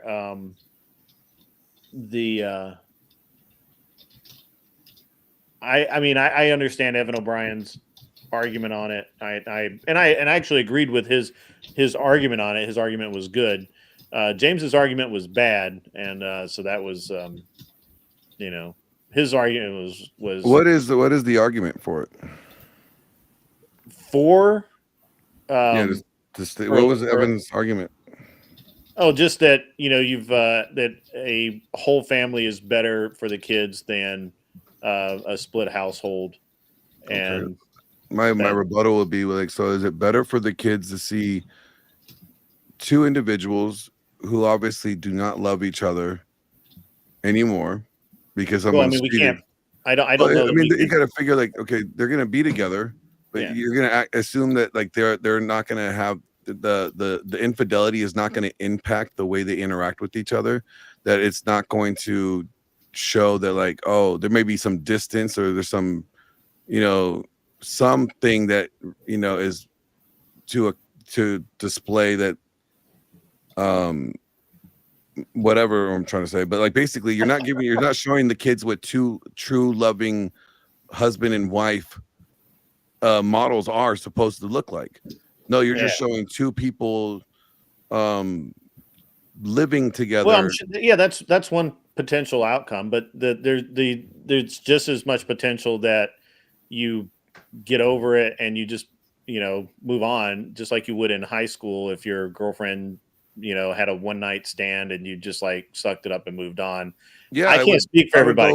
I personally wouldn't. I don't know that I could do it because I've never been able to do that. Like once anything went wrong, I was out. I checked out instantly. So I don't know. That would be like completely. I can see both sides. I can agree with both points of both arguments. Evan just made the better argument. James's argument was just terrible. Yeah, I don't think like, oh, just stay for the kids because for the sake of the kids. Well, you're not displaying to your kids what two loving adults look like unless you're able to get over that issue and it's no longer an issue. Right. But if like my buddy that enjoys his dirty whore wife. Yeah, like most people can't get over that. There's something will stick around from that. Oh, who are you talking to on your phone? Where are you going? Like there will always be something that comes, that, and then that's what these kids are seeing. You're showing them that the dysfunction of love is tainted in their eyes. So then when they get in a relationship, they're going to be attracted to that level of dysfunction, not realize that they should probably be with somebody where that dysfunction is not there. I mean, I can agree with that, but I can also say that, my whole life I've seen dudes do really dumbass things that I thought would never work out, and it did. Right? Like this dude that I know right now, man. I ought to send you this. I'll have to send you the fucking picture, man. It's just there's no fucking way. But anyway, this dude I know right now. Well, I've known this dude for a long time. I've helped him out a lot throughout his life because he's had some fucked up things happen. Blah blah blah. And he's been dating this chick now for like 3 years, probably maybe 4. I think 3, off and on. She has a kid by another guy that's, I think the kid's a teenager now. I think he's at least 12. He might be 13. She treats the dude's dad like he's the fucking devil, although apparently he's a pretty good dude. I don't know. I've never met either one of them, and I don't care. But I'm just going off what my buddies told me. And this chick is a mean fucking drunk. She's manipulative. And she has literally used her kid to kind of trap my buddy in the relationship, because literally every single time that they have a breakup, the guy hangs around to keep helping the kid out with hockey or whatever, because he wants to be there for the kid. That's not even his fucking kid. So I've watched dudes do really stupid ass shit over and over and over and over again my whole life. So it works for him, most of the time, until she loses her temper and puts his ass in jail on a trumped up DV charge. But see, here's the thing: is like that's the exception, not the rule, right? So I think it's fucked up. I think I've told the guy literally have told him a half a dozen times, this bitch is going to land you in jail. She's going to ruin your life. You need to get the fuck out. Like, here's a question. If that was the case, right? Let's say like that's the right way to do it, to stay with them even if infidelity takes place. Then don't you think God would have had that mentioned in the Bible? Like, only divorce your wife if there's infidelity or sexual immorality and you do not have any children. Wouldn't God say, under no circumstances should divorce ever take place when you are parents to children? I think that would be more. God's not a God of confusion. So I think, like, to me, in my mind, it's like people that say I'm doing it for the kids, I think it's kind of cope. So there's also the dynamic that children are more valuable today because we're having less of them. And so people spend a lot more time doing things with and for their kids than they probably should anyway. And I think that might be part of the dynamic as well. Yeah, I can't get into the Bible right now. I'm too tired to do that.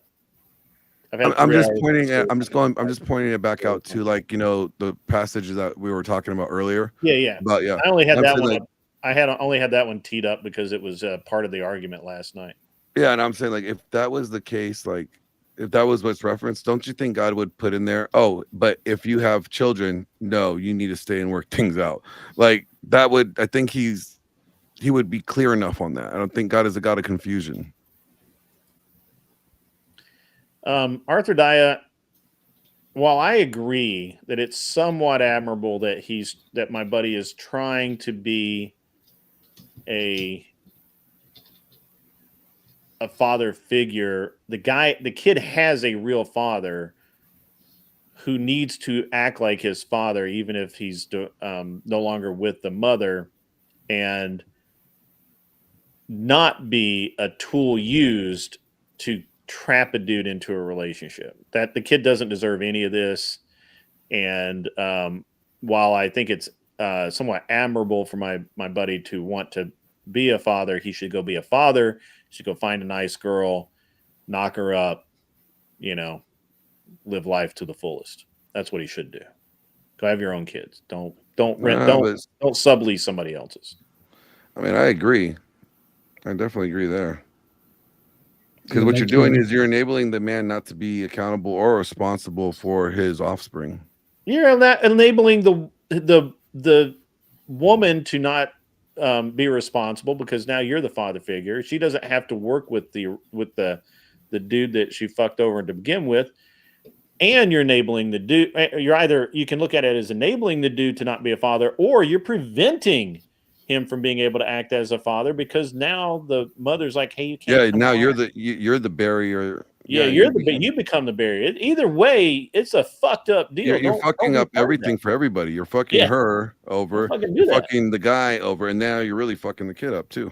Yeah, I kind of agree with Raging Patriot here. Not my kids, and not my problem. Have that other SOB raise his ass and Absolutely. fit the bill, right? And I to all accounts, the kid's dad actually does want to be part of the kid's life. This bitch, lack of a better word, constantly weaponizes the kid against the dad. So Yeah, they do that because they don't have any other leverage. yeah, once she wasn't banging him anymore, she lost that kung fu grip on his joystick that gave her control. That's why it's always peace over pussy. That's true, man. That's true. Chris Lestrange and I had I think I was telling you about it. So we had a 1v1 on communication. I can't remember how it was worded, whether it was, is it okay or do you agree or whatever it is. But basically, your employer monitoring your communications. What do you feel about that? Where are you at on that? Like when you're at work or all right, so let's just say that you are issued a company computer, a company cell phone, and your employer randomly can look at your text messages, look at the emails that are sent through your company email account, turn on the computer and check the history, turn the camera on, see where the computer is actually at, locate the computer, scan the network it's on to make sure that it's not on a corrupted network. If you can randomly check the numbers that you've dialed from your company cell phone to see if you're visiting porn sites, things like that. It's the company's shit. Right. They have every right to know what you're doing with their shit. Yeah. If you want to look at that stuff, then do it on your own personal shit. Right. Right. And this is where I was at. I was like, if you take the money, you play by their rules. Right? Like, it's a very simple thing. Like, you don't have you don't have to work for a company that requires that level of security or monitoring. Well, if you're misusing the property, it's in the company's best interest to track all that because they don't want employees that are be wasting their time and getting paid for wasting their time or doing things they shouldn't do. That might be illegal or what. I mean, yeah, it makes perfect sense. Why wouldn't an employer want to do that? Right, right. And this is where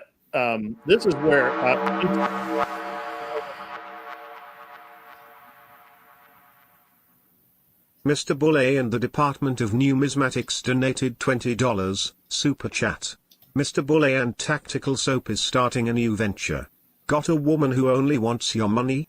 Send her to our precious metals mine only diggers and she'll learn what a true gold digger is. Nothing like forced labor. I mean, an adventure. Thank you, Mr. Boulay, for that $20. I really appreciate it. While we're paused here, I want to take a moment to have my massive grift extravaganza here, guys. We need to pump my numbers up, man. And before I forget about it, I talked to the hat guy again today, or the merchandise guy. We're going to have merch within the next 3 weeks, assuming that the designs are approved in the next couple of days. He says it takes about 2 weeks to run them, but I'm going to say it's going to be 3. But just look, we're going into holidays and all that kind of shit. It's going to be 3 weeks. So, but we'll have hats and all the other good stuff. So that'll be available for you to purchase. And of course, keep sending in your super chats. The super chats $10 and up will trigger the TTS, and I like that. It helps my grift.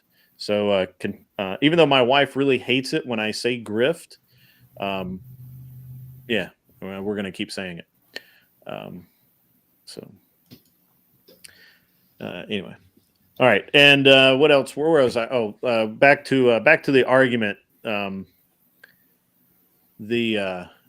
So I was on. So my point is that it's in the company's best interest in the interest of efficiency, protecting the company, protecting corporate information, all of that, to be able to monitor communications, especially on in the workplace or on workplace equipment. Just like when I have my shops, we eventually banned the use of personal cell phones during work hours, except on breaks. If you had a 10-minute break and you wanted to step outside and use your cell phone, that was cool.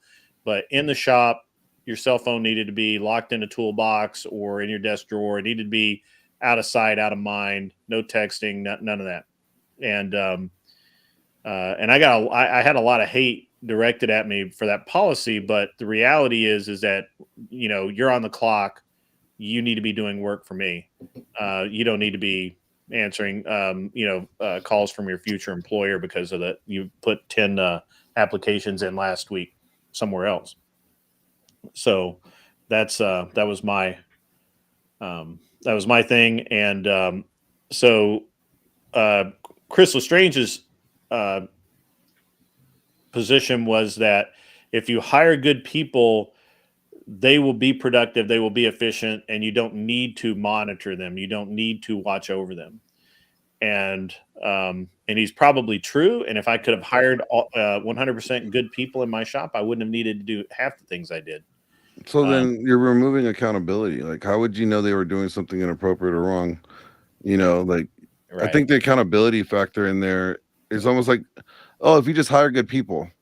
Yeah, right. People are just people. Yeah, good, bad, or indifferent, right? Yeah, they're just people. Like somebody that you call a bad person could be a good person to somebody else. Like it just, people are just people.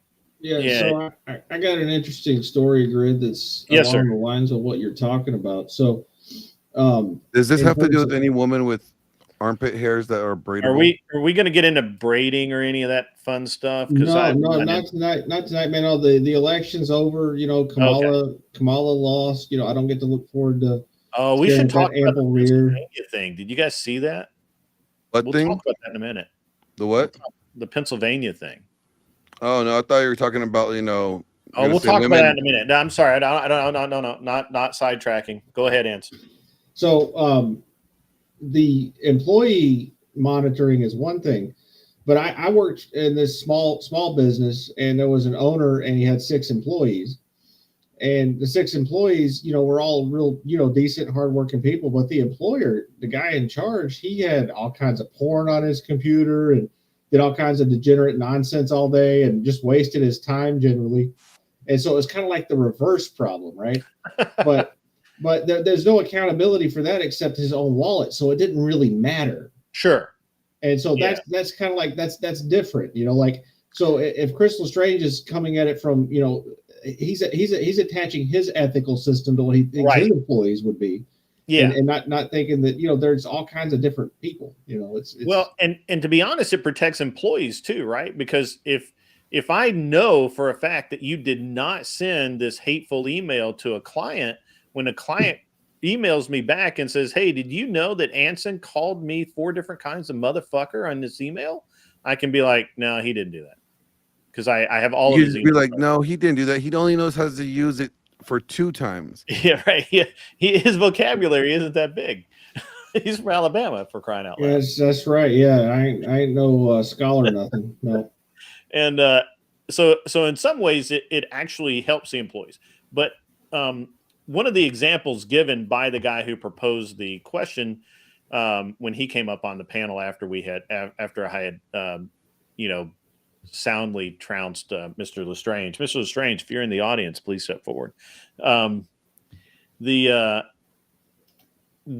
He was saying that he agreed with the computer stuff, and he was talking about how he's a contractor, works from home, and he has a company issued phone and computer, and they can actually turn on the camera at any time and all of that. And he's like, that's fine, because when I'm not using it for work, I just put it in a desk drawer there's nothing to see. There's nothing to, and when they do turn it on while I'm working, and there's no problem, right?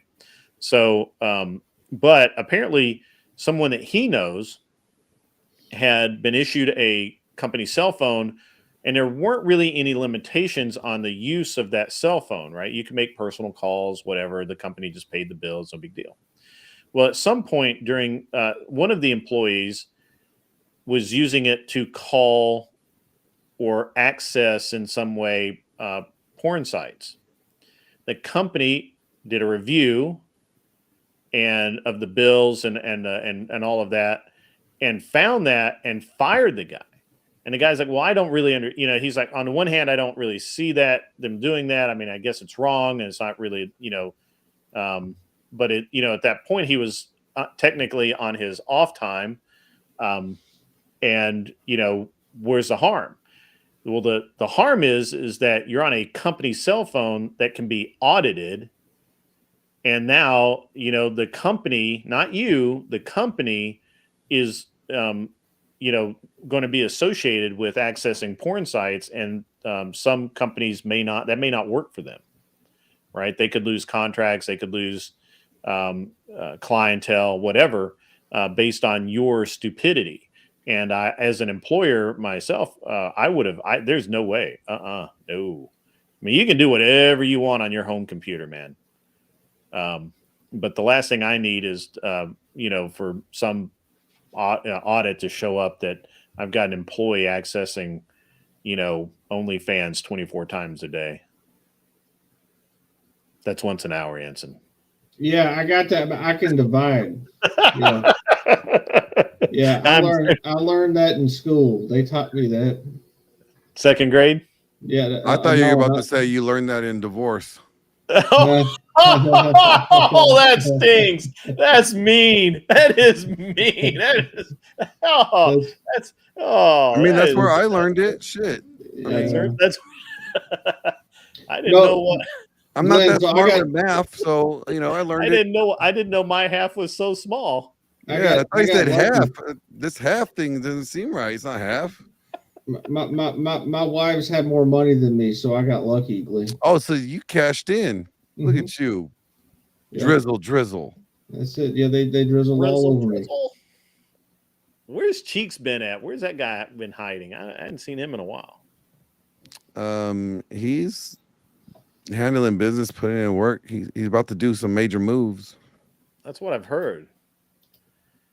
Every time I talk to him, he's like, "Oh, I'll call you," and then he doesn't call me. He's worse than a teenage girl. He always calls me. It's a thing. Yeah. Well, he likes you. Yeah, he's gay for me. He probably is. That's okay, though. Yeah, that's okay. No. Well, I mean, it's better he be gay for you than me. That's all I'm saying. I'm just looking at You're the one that's asking about it. Where's Cheeks? I just haven't seen him. I mean, like, it's weird because he's like the bad penny, right? You're like bad, he keeps showing up. That's why he's not around there, because you think that he's a bad penny. I think he's a valuable member to society with his. But you don't think he's worth a penny? I think he's worth more than a penny. I think he's worth at least. Now that's why he's gay for you. That's why he's gay. I value him at least $5. A $5 holler? No, he doesn't. See, you're trying to make him do a little some piece of. You're trying to make him do a little something strange for a piece of change. And I'm just saying, like, at least I get him to holler for $1. Yay! Anyway, you're diminishing his value. I'm saying no, you're at least worth $5. Yeah. Okay. All right. But what I was gonna say, or I don't know where we're going with it, but I think when it comes to your employer, like, if your employer issues you a phone or a computer, that's not, you have access, like, you should use it for your own personal shit. Like, that's work shit. Then, like, for me, if I had a work phone, when I had a work phone, I never answered my phone if it wasn't a work, I never gave out my number to anybody. Oh, hit me up on my work phone. No, if you were not work related, you hit me up on my personal shit. I don't see what's wrong with that. Beast. I'm really tired, dude. Like I probably should have slept today. I just didn't bother. Sorry. I feel that. Yeah. Today's one of those days where I'm just like, ugh. Yeah, I feel you, man. I'm right there with you. So I bought a house today, Grid. Awesome. Dollhouses don't count. What- Yeah, well, it was a dog house. Oh, Okay, dog houses count, but not doll houses. Okay. Okay. What is it? I mean, No, that was it. That was it. Oh, and I broke up with my girlfriend too. oh, the nice Christian lady. Yeah, yeah. Oh man, She said he had to I wait had till the such high resurrection. I had such high hopes. Did she tell you have to wait till the rapture? Oh, that's cold, man. That's cold. Yeah, she didn't have number 6 locked down. So Oh, I would have nexted her too. Next. yeah, or number 5, or number 4, or number wow. 3, or number Shit. 2, or number 1. Yeah, yeah. You should have even. Why'd you make her your girlfriend? I've got low standards, Glenn. Or no No standard? standards. I would say what I put on the 6 that I have is considered low standards. You are having it no standards. It's okay. Like there's plenty of guys out there that as long as she has a pulse, that's enough. Run with it. Yeah. So I don't know. Arthur Dye, why aren't you coming up? You keep sniping from chat. That's not funny. That's not fair. That's not meant to make us feel good. Because she's scared. I'm in a weakened condition. I'm tired. No, but she's scared. She's scared of me. She knows I will put her ass in her place. You know, she knows that Glenn's gonna put her back in the kitchen, having her making She never came out of the and kitchen. gravy. She walks past the kitchen. She never goes in the kitchen. She's out there trying to play doctor. What she should be playing is Dr. Phil up on you.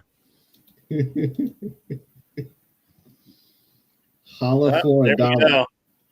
There we go. Just You're welcome, took a Grid. little You're extra welcome. motivation. You're welcome, Grid. Yeah. Good. Good evening, young lady. Good evening, madam.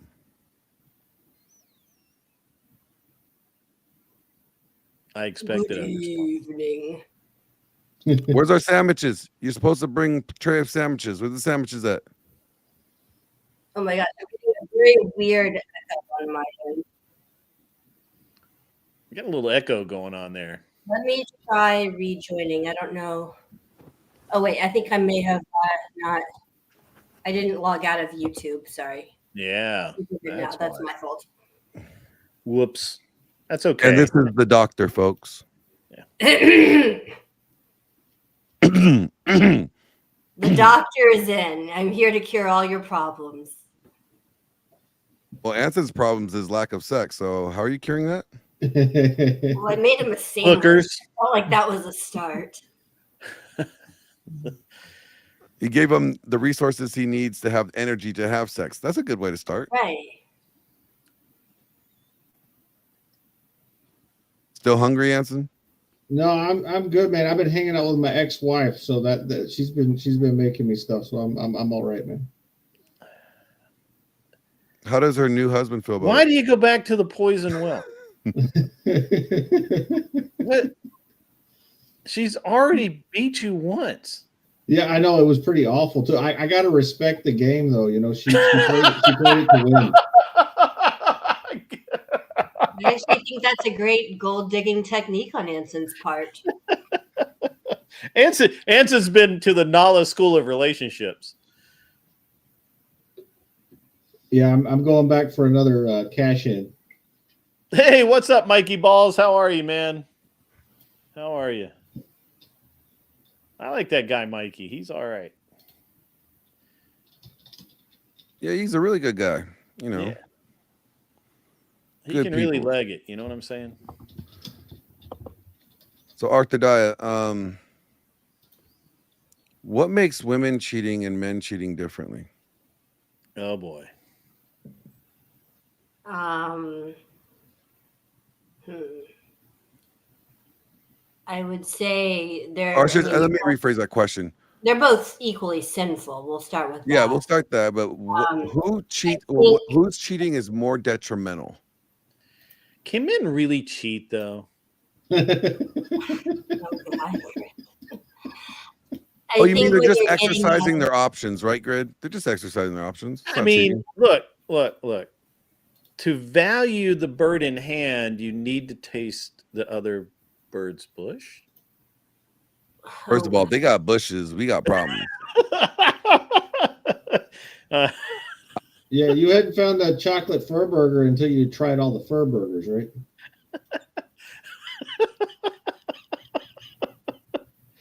Fur burger. That I have not heard that in a while. That's like high school shit, Anson. The hell. Yeah. what I was trying to say was women. From what I understand is women tend to develop more emotional relationships with someone that they cheat with, that they're looking for connection, and men tend to do it to kind of get their rocks off, that it's hot and sexy in the moment, and they don't put as much emotional investment into it. Ejaculate and evacuate. Yes, Zero that emotion. Zero emotion. What is more detrimental when when a woman cheats? Is it more detrimental than a man cheating, or vice versa? I mean, it's hard for me to speak to what a man feels when he knows that his woman has gone out and cheated on him. That, I would imagine, is devastating. I know I would be devastated if it happened to me. It's hard. I don't know how to answer that exactly. It's emasculating, is what it is.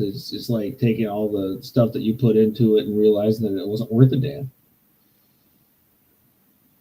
I mean, it's definitely throwing away all the time and money and love and whatnot the man has invested in her, which is So this might be bad, but I think when a woman cheats, it's more detrimental than a man. As you already stated, that men do it to get the rocks off. When a woman does it, you got to remember, when a woman has sex, she's putting herself in a vulnerable position to get pregnant. And if she gets pregnant, she's most likely, since she's not going to want to, if she doesn't want to leave the marriage because this guy provides well, then she's going to pawn off this child as his, and this man is going to be raising a child that doesn't belong to him. That, and then him finding out that later, that's what I'm saying is more detrimental overall. If a woman finds out a guy cheated on her and he got another girl pregnant, you know, she's not living the lie. mm-hmm. You know what I'm saying? I think the other aspect to it is that my perception is that, particularly for young men, when the testosterone's flowing, when they get aroused, it's much harder for them to control that than I think it is a woman. So I think when you typically say women are the gatekeepers of sex, I think women have a little more responsibility in terms of saying no and keeping their legs closed, not proceeding with the act. There is a responsibility And for have a somebody in the little more position of power. So you're ability right. to do that. I like that you pointed that out. There is a position of responsibility for those that are in power. So if a woman is in power and she is the one that determines, she's the gatekeeper of sex, right? Well, then she has a higher level of responsibility of who gets sex and what happens during the sex act. Right. Well, So she's responsible whether or not he nuts in her, on her face, somewhere else. That's her on her. So, Arthur Diet, not all women are like that though. There are some women who are like men that are hyper aroused, you know, can orgasm within, you know, a few seconds. You know, Anson, you have never met one. You just said No, you said yours didn't even do the minimum 6 times a week. Well, How would you know if they're hyper aroused? that don't mean she wasn't a freak. It just means that she was, withholding. She wasn't a freak for you. Yeah. I mean, she was a freak in other ways too, but I mean, the hyper arousal thing's real, and those women have difficulty controlling it too, like the men do. I mean, I can testify to what you were saying, Art, tonight. When I was younger, in my early 20s and teens, I mean, it was like, I was a wrecking ball. I didn't have any control over it. It was awful. Yeah. See, I don't have a problem with hyper arousal women. I just use me as a fleshlight, whatever. I'll just lay here. I'll be asleep. Handle your business. Just don't go do it with other people.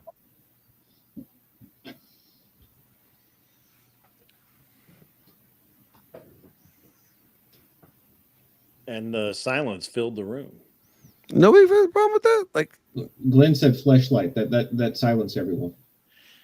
Yeah, fair. I'm sorry. What have anybody ever complained about their woman or a girl that they're with while they were sleeping, hopped on and handle their business?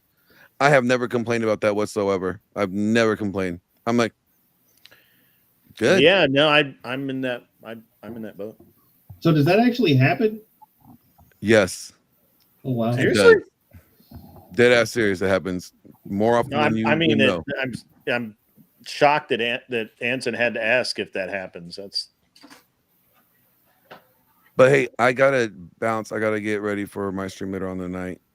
Oh, you're streaming tonight? Yeah, at some point, I think, for a little bit. Did I scare you off, Glenn? No, I was gonna come over and give you your shoulder rub and send you to bed, but now you're being rude, so now I'm not coming over. I'm gonna block you. No, I'm blocking you, and I'm putting a restraining order on you. So don't you come. A restraining order? Yeah, because what did I do to deserve a restraining order? You're crazy, and you're trying to give me medicine. Well, now I'm calling the police, and one of us, and it ain't me, is going to jail, Glenn. Well, guess what? I already have this AI video created where it says that you're going to try to kill me. And yeah, so I'm going to show them this evidence and get you locked up. Which means that now I'm going to get you on charges for producing revenge porn of me. Well, then I'm going to actually go to the board of doctors and say, you know what? She's prescribing me drugs that I don't even need in malpractice. How about that? I'm not really sure how many times we just violated TOS, but it's cool. It was all orthodox. They can only ban me once. Sex. All right, enough, bro. Hey, Glenn, did you survive the culling last night? Okay, with the fight, because it seemed to be like terrible.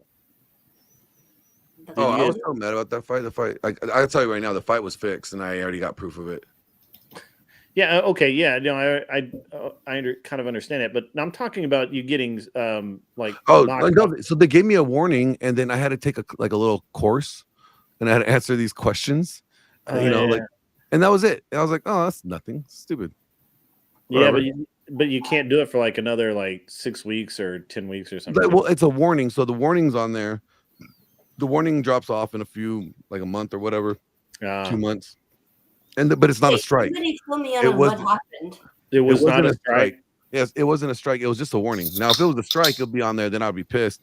But the fact that it was just a warning, because I've never violated anything before. So, most of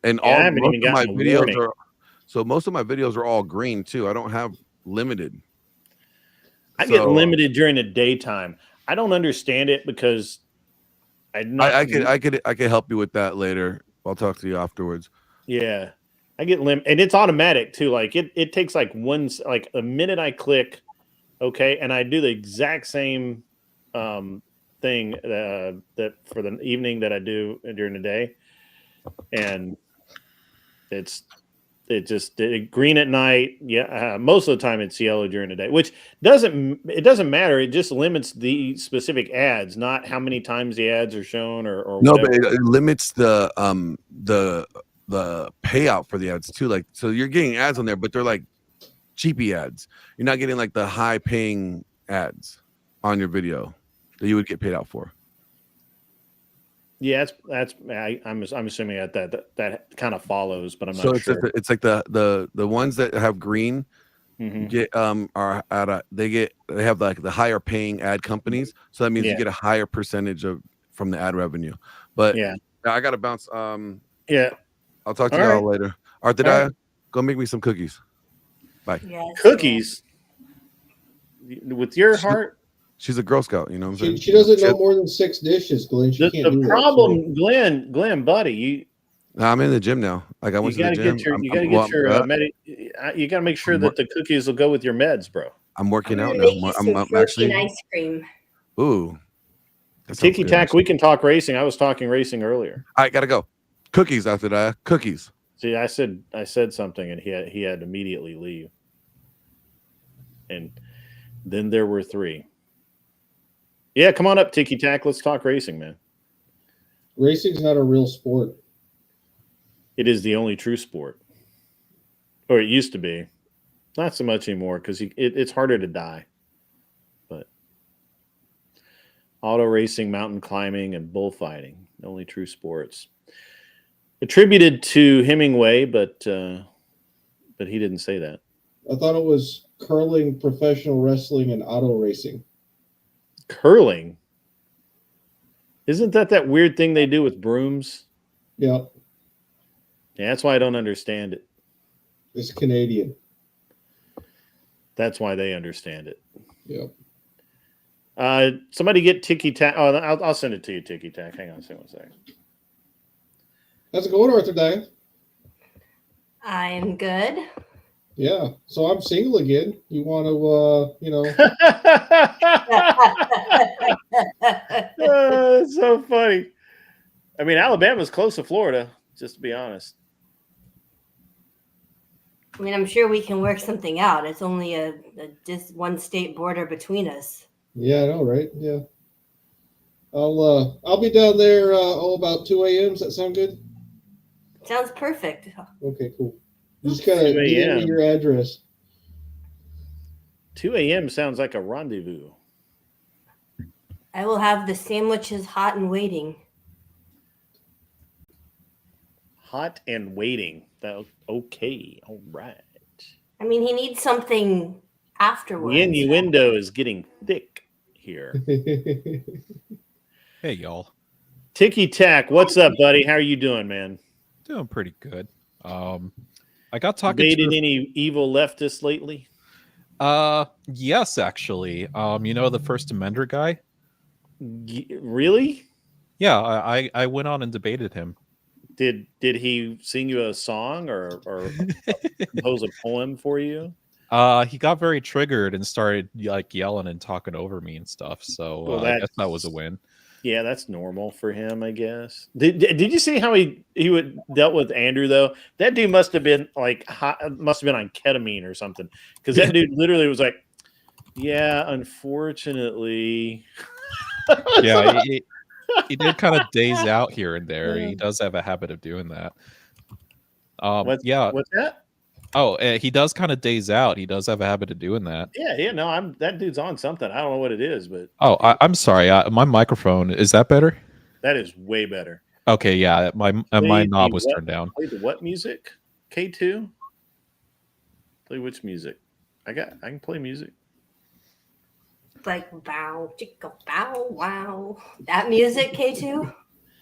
I don't have that. I don't have that in right now, but Yeah. Spit on that Absolutely. Say it again, y'all. Good. Oh yeah. What is it? Absolutely. Listen to me.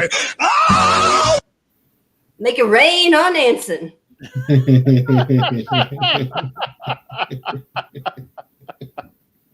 there we go.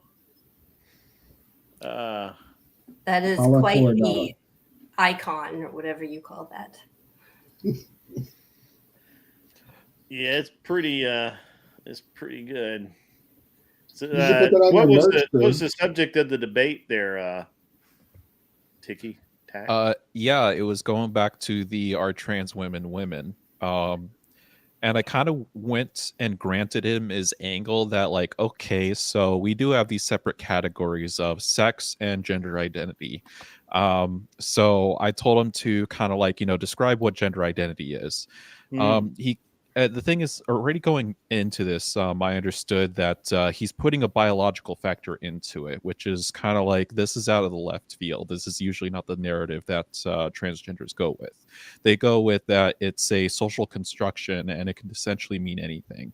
So I challenged him on his like biological characteristics of what infers a gender identity.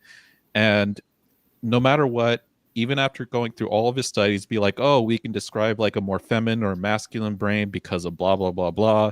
Well, it doesn't matter, because ultimately you cannot predict a person to be a man or a woman based off these biological characteristics. And it always comes down to their social identification.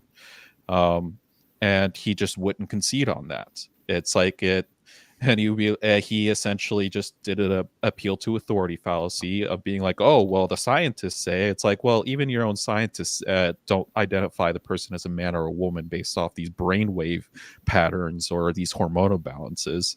It's so yeah, it was just kind of interesting to see the cognitive dissonance. Yeah, there's something wrong with that guy. It is what it is. So, Ticky Tack, did you use the argument that when a veterinarian goes and determines the gender of a cow, all they do is look between their legs and they figured out in about 20 seconds? No, but I'll definitely keep that in my handbook. Veterinarians don't have to ask the adult cow how it identifies, because that's just stupid. Yeah, it's ultimately it's I don't believe this nonsense of gender is a social construction or whatever. It's plain and simple. It's just an extension of the sexual characteristics. That's it. Well, I've always been very interested in how this all works out, right? So and the guys, so the tack that he took with Andrew was frustrating, because just because you're a convincing cross-dresser doesn't mean that you are a woman, right? Like that's how that is. I mean, I would, just because I might identify you as a looking like a female, that doesn't make you a female. And again, this is just a weird thing to me, right? It's like really strange. I've never been able to really understand that this particular psychosis, right? Or neurosis. I guess it's a neurosis, but I really don't actually get it, right? And I think I'm just going to be a dick and say that these are just people that are bored and don't have anything better to bitch about. Yeah, I could see that. The problem that I have with it existing is that it teaches people that it's morally okay to lie. It is morally it's morally okay for the transgender to lie to themselves about their identity, and it's okay for people to affirm their to lie and affirm their identity. So if you introduce that into the mix, well, you get into the slippery slope of like, okay, what else would they lie about in order to make people happy? And this could be a very detrimental thing. Currently, we lie about a lot. Yeah, Mikey Balls sends in a super. I'm sorry, I have to interrupt you here. Mikey Balls sends in $4.99. I can dress really convincing as a pirate. You better respect my pronouns. Arr, matey. Yeah, that's right. All I care about is where you buried that treasure. Yeah, I guess this is a recent revelation that I've come to conclude out of like the number of debates, is that the left seems to be running on a lot of lies, and I'm wondering like where exactly this kind of idea came from that it's okay to lie. Go ahead. I have this theory. Indulge me.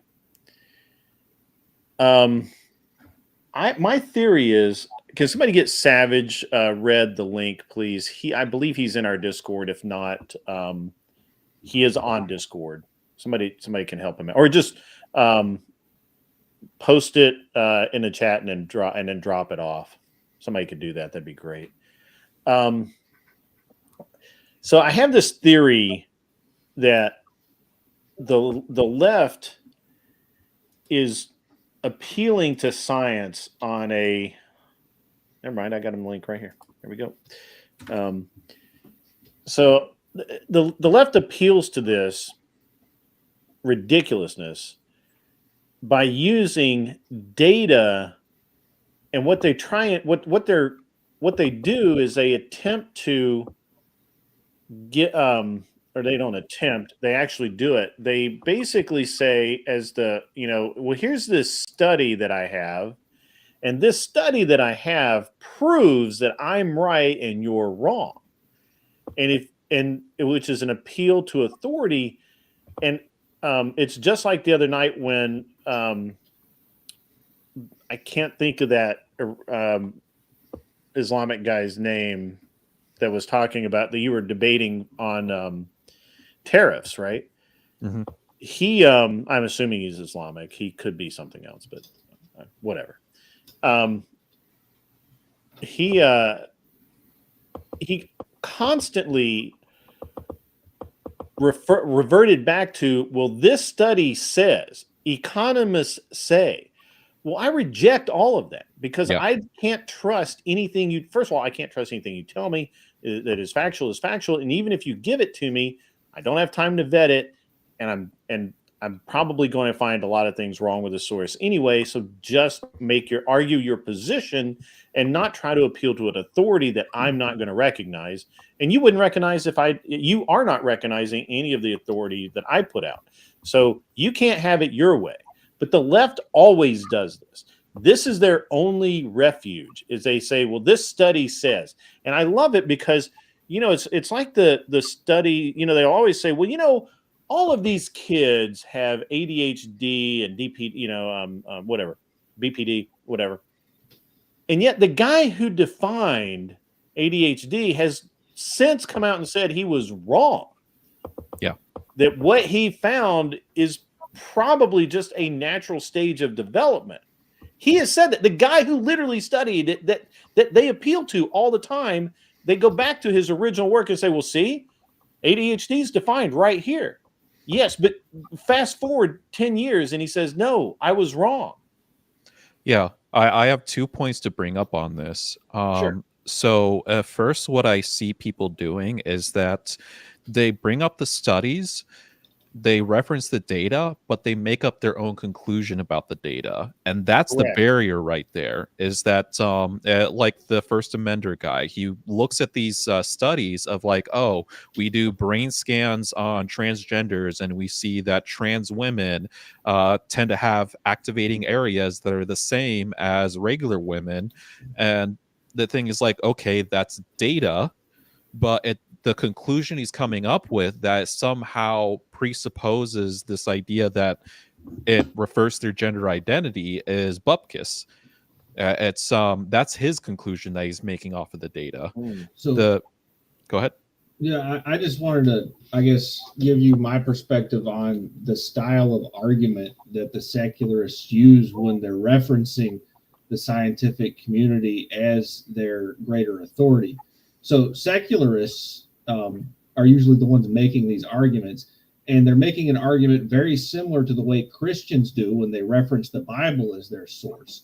It's the same sort of appeal to authority, and they're drawing conclusions off of the scientific knowledge like Christians do when they read the Bible and reach all these wild interpretations that vary with one another and disagree with one another, because it's the same sort of dogmatic thinking that they're using that a lot of Christians use. It's just the way that humans operate. The problem is that the secularists have created this new religion around science where they're trying to treat it as the higher power, whereas previous generations used some sort of religion.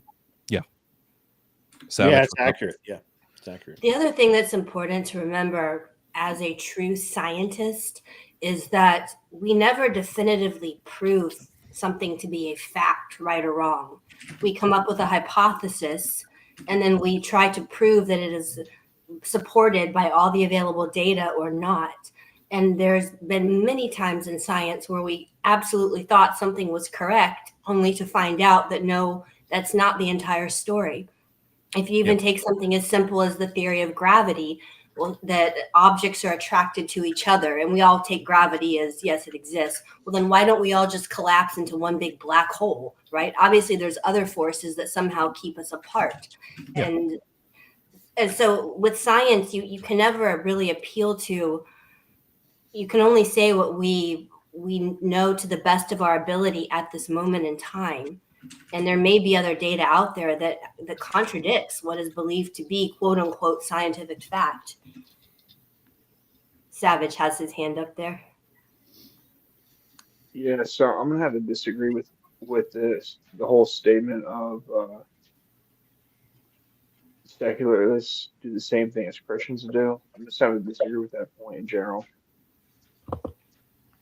Oh, To what degree? that's interesting. Yeah, I'd like to know why you disagree with that, because I developed that specific line of thought after having lived as an atheist for 25 years. Okay, so when was the last time that you were imprisoned based on the idea that you weren't a Christian? When was the last time I was imprisoned based on the idea that I wasn't a Christian? Correct. Never has that happened. Why is that relevant?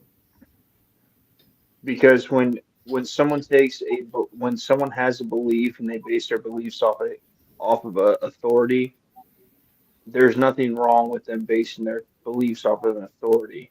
When they start trying to make you do things based on what they believe off their authority, that is the issue. Secularists will enforce their beliefs onto you.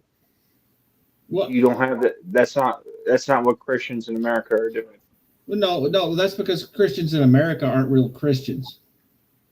Okay, But to so some show me. degree, we do enforce our morality on other people. Well, not Right. really. We're a secularist society in America. This is no longer a Christian nation.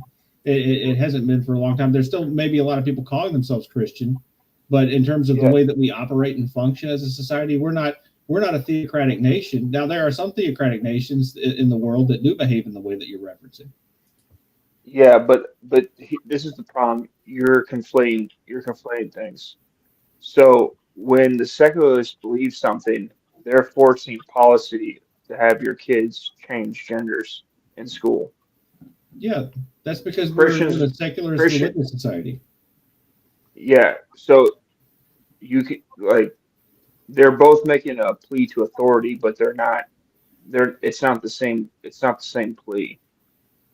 Well, okay, so at one time, nations that you're referring to, the ones that were Christian nations, had a hierarchy and a structure in place where the rule of the leader was authorized, and the church had a place where the people had to go to the church for approval of what the leadership was doing, right? And the same structures in place now. The people in power go to the scientific community and the thought leaders, the people that in the with the PhDs and the letters after their last names are the new clergy.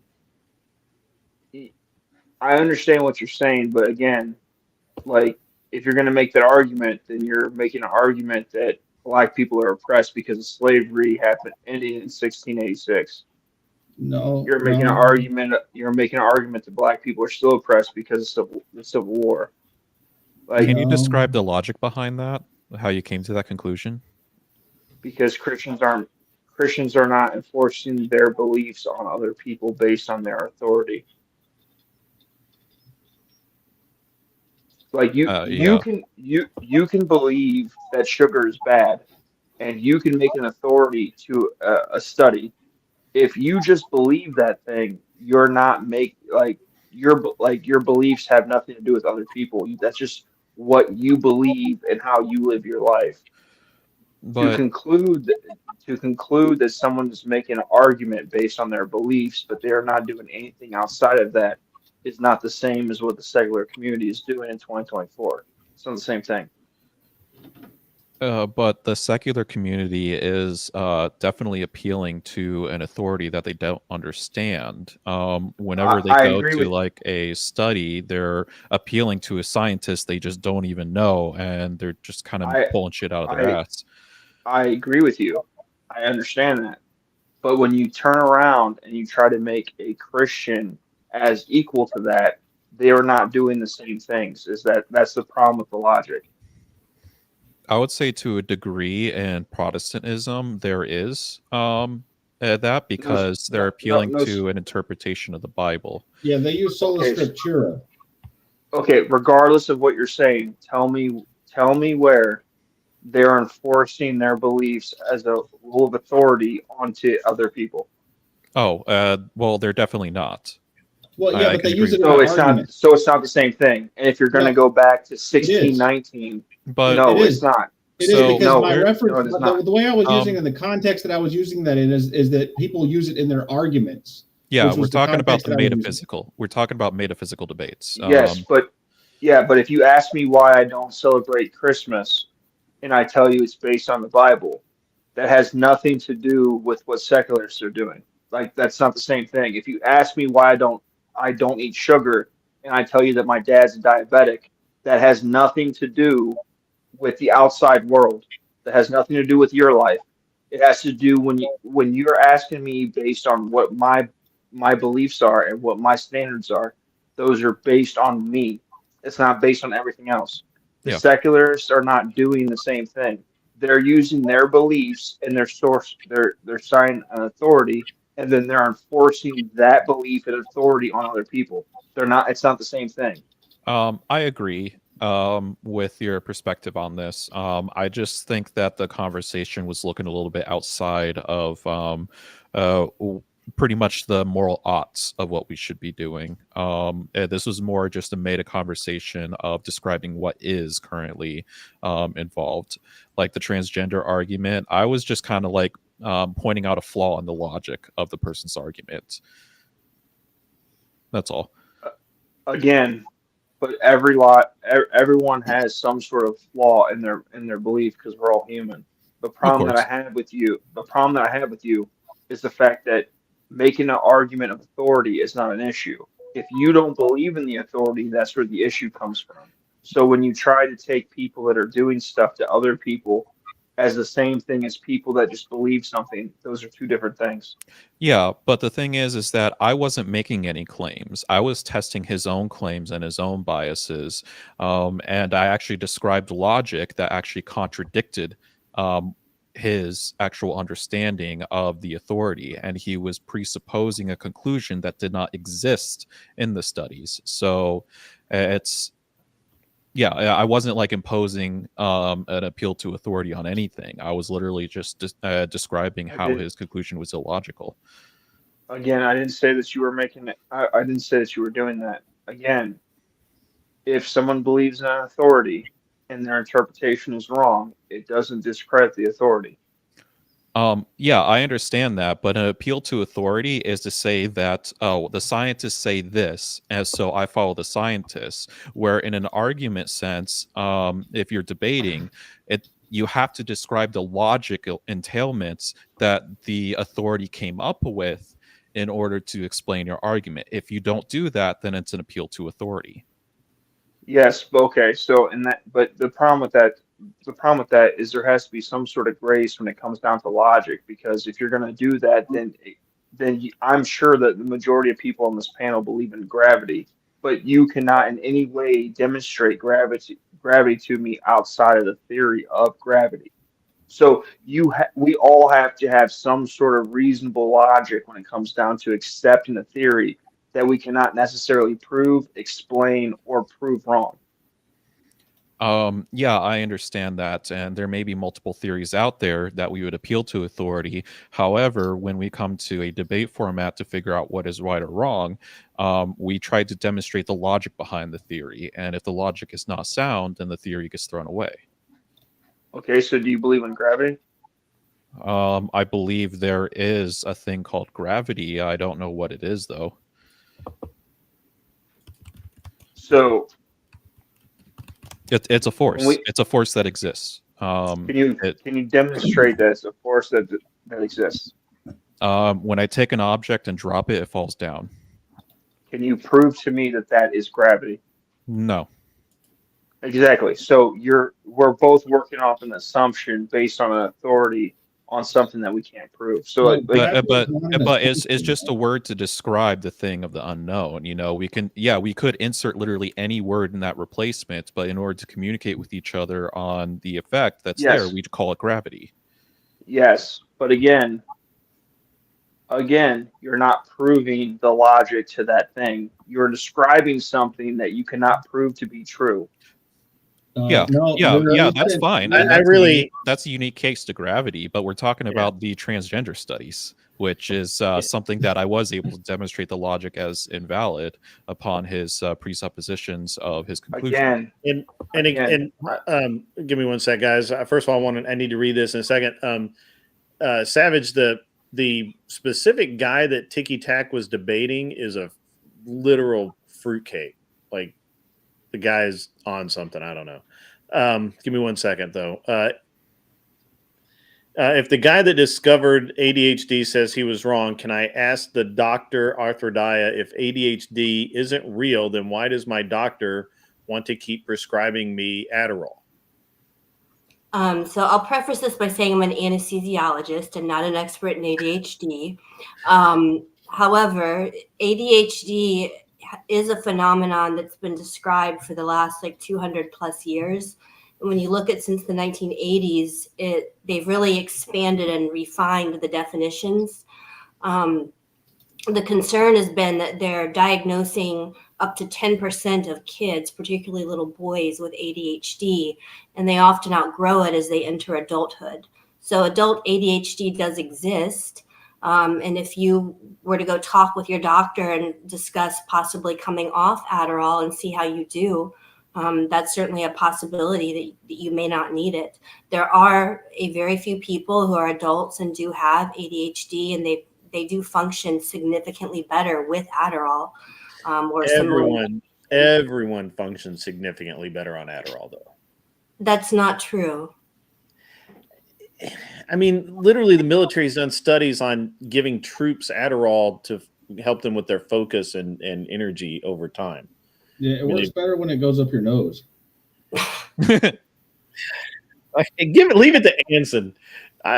It's also accurate that the military is I don't know our military, but militaries give their soldiers drugs and stuff to hype them up and get them ready to charge into war. The terrorists are known to hype up their militants on drugs.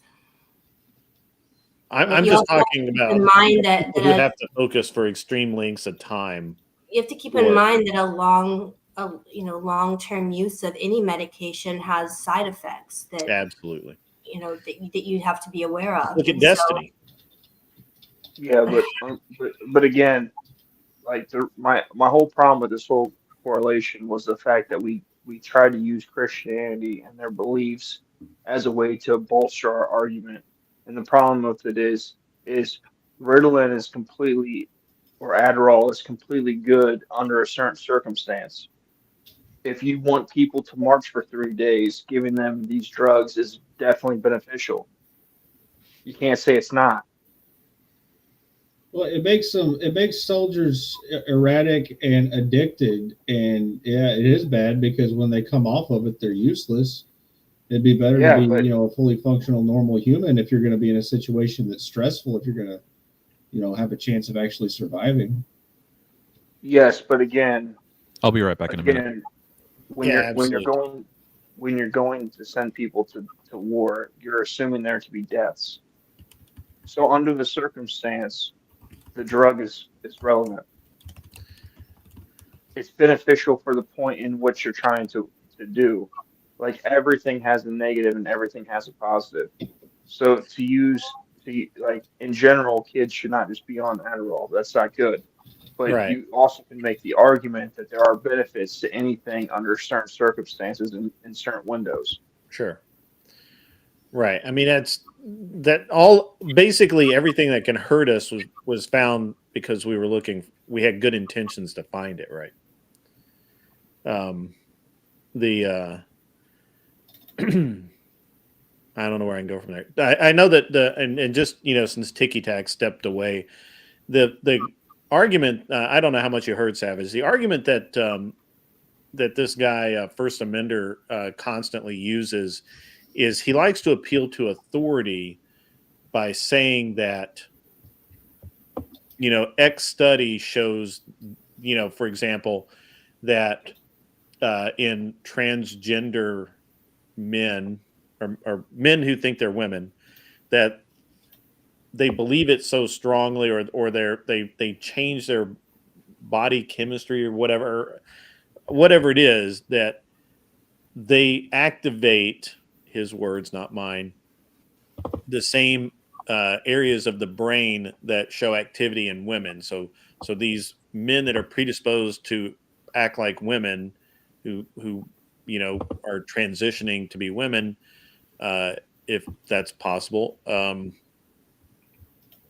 show the same their brain scans look the same as a human female but I'm not absolutely sure that hormone. I mean, if you start giving someone estrogen, it wouldn't surprise me if the brain changes. that's kind of what I was going to go at. I mean, what's wrong with that? We don't know enough about brain science to start with as to why there might that activity might be there. Believing. Let me expand on the argument a bit more. Yeah, go ahead. There's a crucial detail that's kind of being missed. So, what's wrong? What's wrong with the transgender? Well, first, I want to describe the crucial detail of what I was describing, because it's irrelevant to what my stance is about transgender. So the idea is that his argument was that there are biological characteristics that could be observed within trans women to show they have more feminine characteristics than similar to regular women. However, the question that I brought up is, okay, so based off those biological characteristics, can somebody identify as a man but have a feminine brain scan? And he said yes, which would contradict the idea that this biology refers to gender identity. So then I said, oh, okay, so ultimately it's a social construction because it doesn't matter what your brain scans are. But he kept trying to feed it back into the argument of like, no, there are biological characteristics to prove transgenderism or gender identity.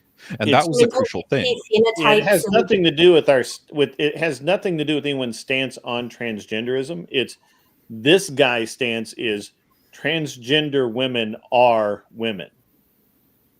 Yeah, but why aren't they? That's what we keep asking, and he has been unable to prove that they in fact are. Yeah, but why would he? You can take many men though who have very feminine phenotype characteristics. They may have longer legs, wider hips. They may be, slim and willowy, just like our buddy Anson is. But that doesn't necessarily make willowy. Them. Wow. I'm just joking. But there are men who do look feminine in appearance more so than a typical standard average man, but that doesn't necessarily make them transgender. That's just genetically well, how that doesn't they make them for my strict definition, it's based off their gametes. It's based off the idea of one has the potential to carry a baby and the other has the potential to produce sperm to aid in that reproduction.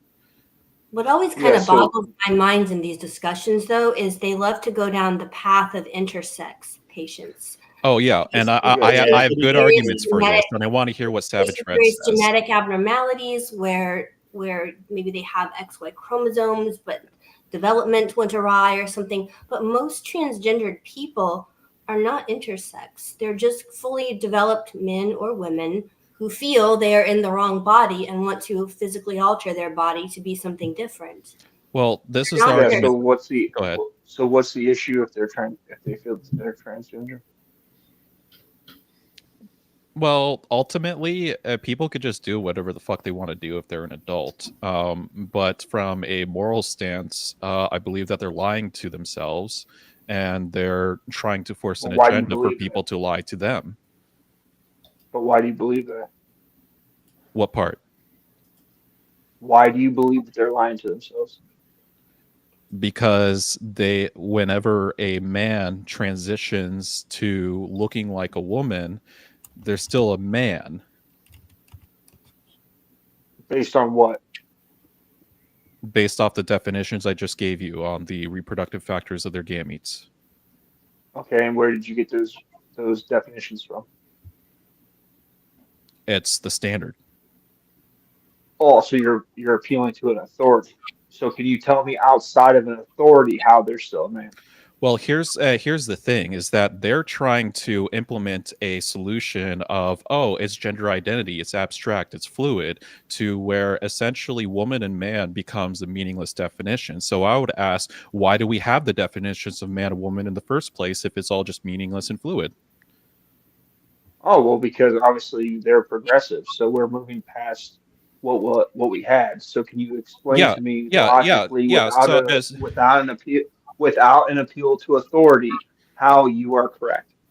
Well, so here's the thing: is that what's your idea of what a social construct is? I need you to answer my question and not ask me a question to answer. This entails the answer. I want to make sure that I'm not speaking past you. So, what is a social construct? No.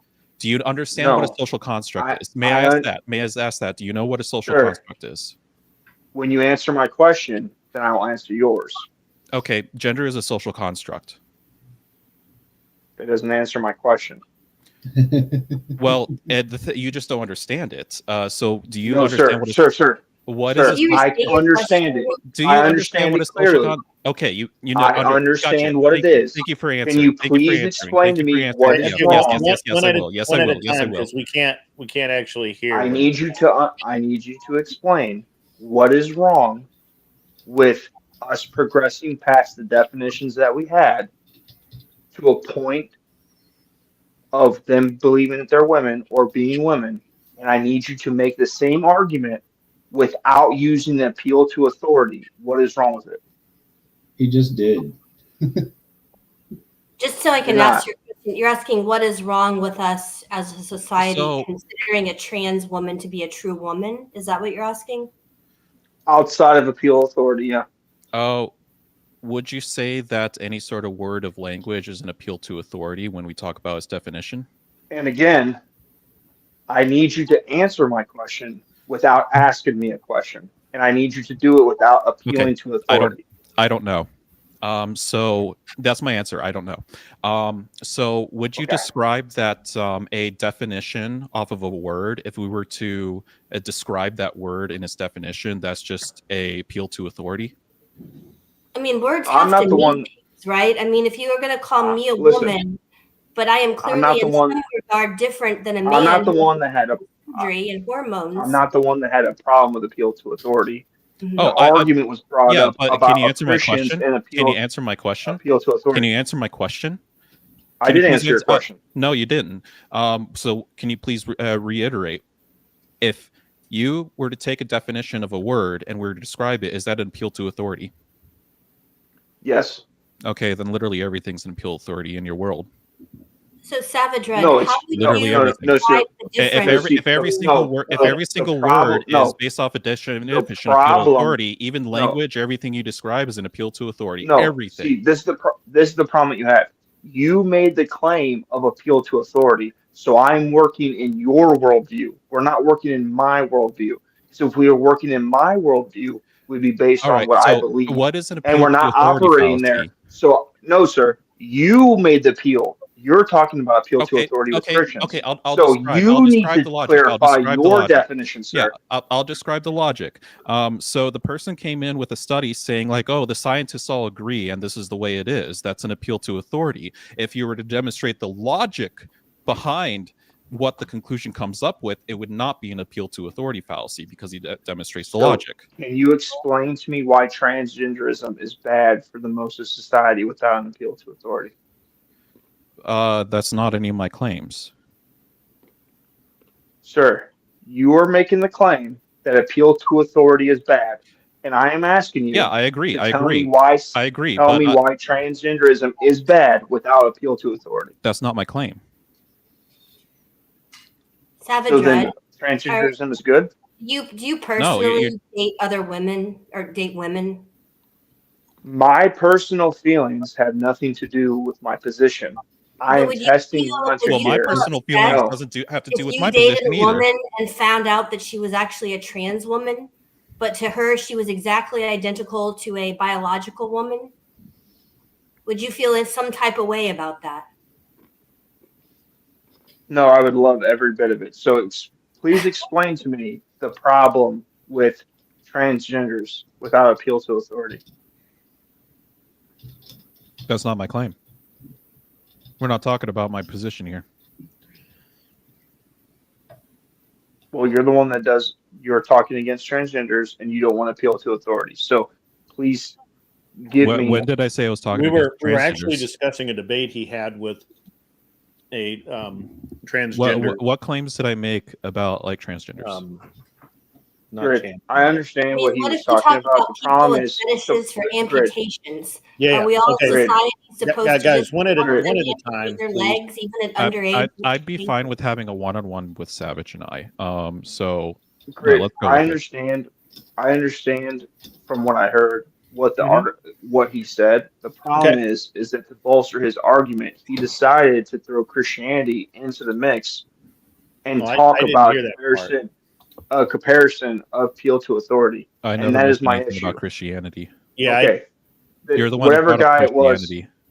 I wasn't the one. The guy Yeah, before you me brought it brought up. Yeah, that was your initial argument, was the appeal to No. authority. And who Okay. talked before me? Okay, maybe Okay. maybe there's some confusion here. Let's back up 1 second. So I basically said that every time that this specific debater brings up this argument, is he appeals to the authority of various studies, and leftists seem to be doing this more and more.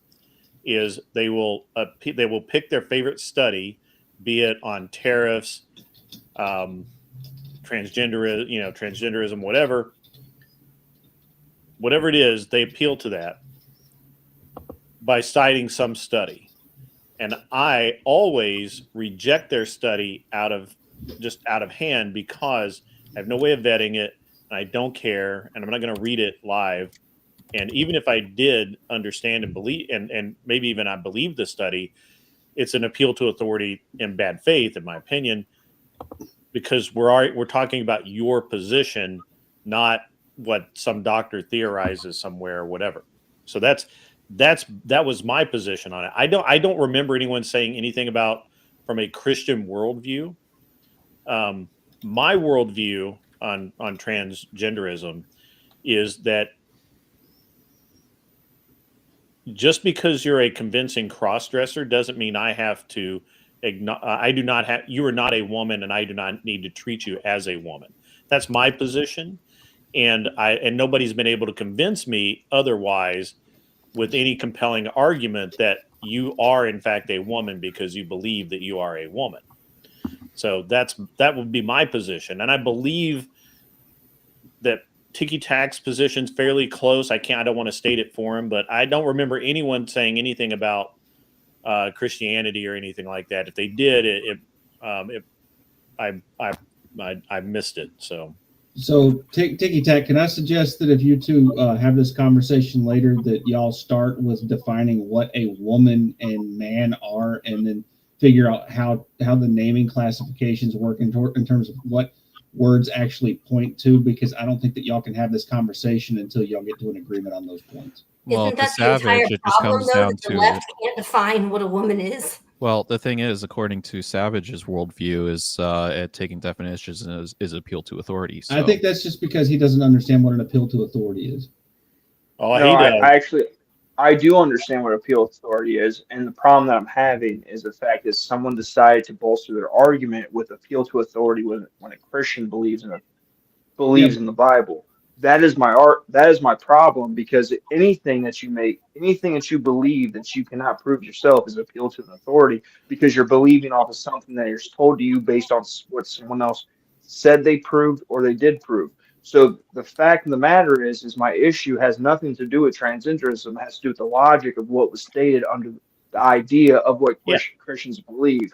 And unfortunately, The problem is you're going to fall into this, is that you can't make any sort of argument without a base of authority, because the whole reason that we agree upon what words are is based on an authority. So you can make a better argument. You can decide not to shit on Christians at the same time as you're trying to bolster your argument, but you cannot you cannot just jump out here and talk about appeals to authority and not ruin your So logic. the issue is with this kind of thinking is that if you want to be a reductionist on how things work, you could literally reduce anything into anything, and that's what you've done with saying that words are essentially an appeal to authority.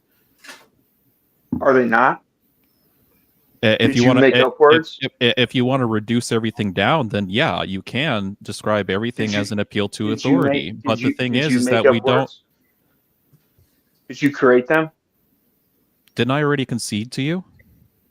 Okay, so the fact of the matter is on some level, we all make appeal to authority. Under your worldview, yes. No. Under everyone's The worldview. issue is that you're making a reductionist argument, and like I described, is that with any reductionist argument, you reduce anything to be anything, which is just a circular definition of shit, and it's fallacious. The appeal to authority fallacy is essentially stating that, oh, this person says this, and I trust this person, so it must be true. And the only way to avoid it is to demonstrate the logic that was described that person in that study, and that's how it becomes a legitimate argument and no longer a fallacious argument of an appeal to authority. And that's exactly what was going on in the debate that I had with First Amender, is that he was appealing to authority, essentially saying scientists say this, so it must be true. But his logic, he couldn't demonstrate the logic. Again, You can also find scientists that say differently. I'm going to make the same point. You can literally find a study that disproves anything that you believe. You can also find people that say things that agree with anything that you say. The fact of the matter is, at some level, we have to have a kind of ability to agree on something. And the fact that this conversation, regardless if you are right or my beliefs, the fact that someone brought up Christianity and Christians' belief on the Bible as an appeal to authority. Oh, I did that. They did. I brought up, yeah, I brought up how people appeal to authority in arguments, bringing up how there are some Christians who just reference specific scripture in the Bible to bolster their arguments, and that is an appeal to authority fallacy instead of actually making a logical argument. I would agree with that. I still want to respond. So even outside of this, I agree with you. Anybody could pull up any sort of like study, at whether it be pro or against whatever, and that could become an appeal to authority fallacy in any direction that you look at it. However, how we come to conclusions is by demonstrating the logic and challenging the logic, and that is how those few studies come out of the woodwork to actually be valid, is when the logic is so sound that it cannot be disproven. And it's no longer an appeal to authority, it's just logically demonstrated. Okay, and again, going back to gravity, we can't prove gravity wrong, and we can't prove gravity right. I've conceded that, but this isn't an argument about gravity. So, but again, this is not an argument about gravity. But again, logically, this is not an argument about gravity. This is not an argument about gravity. But it's like there are things that we describe in the world that are finite, that are defined, that are there, and gravity is still a questionable thing. It's like this is a red herring. It's not, because it is. Again, it is because you're essentially trying to compare gravity to everything else in this world. That it's like, oh, we can never actually have a definition to like anything, and it's like, or we can't trust studies on anything because I could point to gravity and we can't prove anything about gravity. We understand that gravity is not a very well proved thing. We need to go to examples that we have been able to prove. We have been able to logically demonstrate. Okay, can you prove space? I could point up. There it is, space. Okay, can you prove anything about it? Yeah, that we exist in it. Can you prove that? Yeah, we exist in it. Hi. We're here. Can you prove that we're in space? Yeah, here we are. That's not. Are you high, bro? I'm actually not high. The fact that I'm trying to make a point to outer space and you're trying to prove that because I exist, that disproves it. We exist in That's not space. a lot. We exist in space. Okay, so outer space. Can you prove outer space? There's width, depth, height. There's density to matter. Okay, You know, can you it's prove? this is Can you space. prove This is space these are outside of properties of Earth? space. These are properties of Can you space. can you prove space outside of Earth? Earth is part of space. Can you prove outer space, space that is outside of Earth? Are you going into dark matter territory? Because that's all No, theoretical I'm bullshit. going in. I'm going into. Can you prove space outside of the realm that you're in? Can you prove things are at Mars? Can you prove the moon? I could look at it. You can look at it. Can Yeah. you prove that we can go there? No. Okay, but we all accept that NASA sends rockets there, right? Yeah, it's Some people do. I'm making a conclusion based off the data that I believe that we did go to Correct. the moon. So the problem that I'm having with you is one, someone decided to throw Christianity under the bus. Second, logically, there's things that we have to come to an agreement on in order to have the conversation. That's Because my you point. can't prove. That's my point. That's literally Yeah, my point. actually, you're arguing. Literally, you guys are arguing the exact same point from two different ends, which has been fascinating for me to watch. I'm sorry, I haven't done a better job of like stepping in and moderating or anything. It's just fascinating to watch. So, Anson was the fly. Anson was what started all of this with his Christianity stuff. Look, Yeah, I mean, I'll the give you- Bible is just a book. Can I please talk on this? I really feel it's important. Savage, I think you're making a good argument as the example of like the moon landing, because I actually don't necessarily knock anybody believing that we never been to the moon, because ultimately it does come down to interpretation of data. You know, it's like I interpret the data that we did go there. They interpret the data that we have not gone there. But ultimately we can never actually prove if we've actually landed on the moon. It's like there's just no way. So I'll give you credits on that. Do you want to work off that example and maybe we can actually come to terms around this? Well, I could finish my statement instead of getting cut off, but we could start there. Go for let's it. do that. Yeah. So again, the fact of the matter is, if you're going to go based on the logic that you were trying to paint in your argument, then gravity disproves the logic that you were trying to prove to your argument with me. Space disproves your argument with me. Like the problem when it comes down to science is you can believe science to be true for a period of time, but it can be disproven. So your logic has to be more sound than what you were saying. You can't make an argument that just because we can conclude something, that doesn't necessarily make it right. It has to come down to an agreement. Yeah, Like I don't we think we're can both disputing that. We agree on we this. can both agree that gravity is the thing that we agree on, but in 20 years they could prove that gravity is not real. Yeah. So does very that sure. mean the agreement that we made today is not right? It's just No, fascinating. it's like I already fascinating. conceded on the idea that gravity is Okay. something that we can't prove. Like that Savage, is you're- one you're a particular good thing, dude, man. but yeah, it's just when it comes to the whole transgender idea, the person was bringing up a biological argument, and simply put, the biological argument wasn't logically sound, so it came down to the social aspects, and the social aspects is the one I'm willing to actually dive into, because you know it's the idea of social constructs, which kind of entails the idea of appeal to authority, because the social construct is based on a ad populum agreement. That's really what it is. It's an ad populum agreement. And this is where woman and man, the definition of like adult human female, adult human male, is essentially the ad populum agreement as to what we define it as. And the transgender movement is trying to redefine it.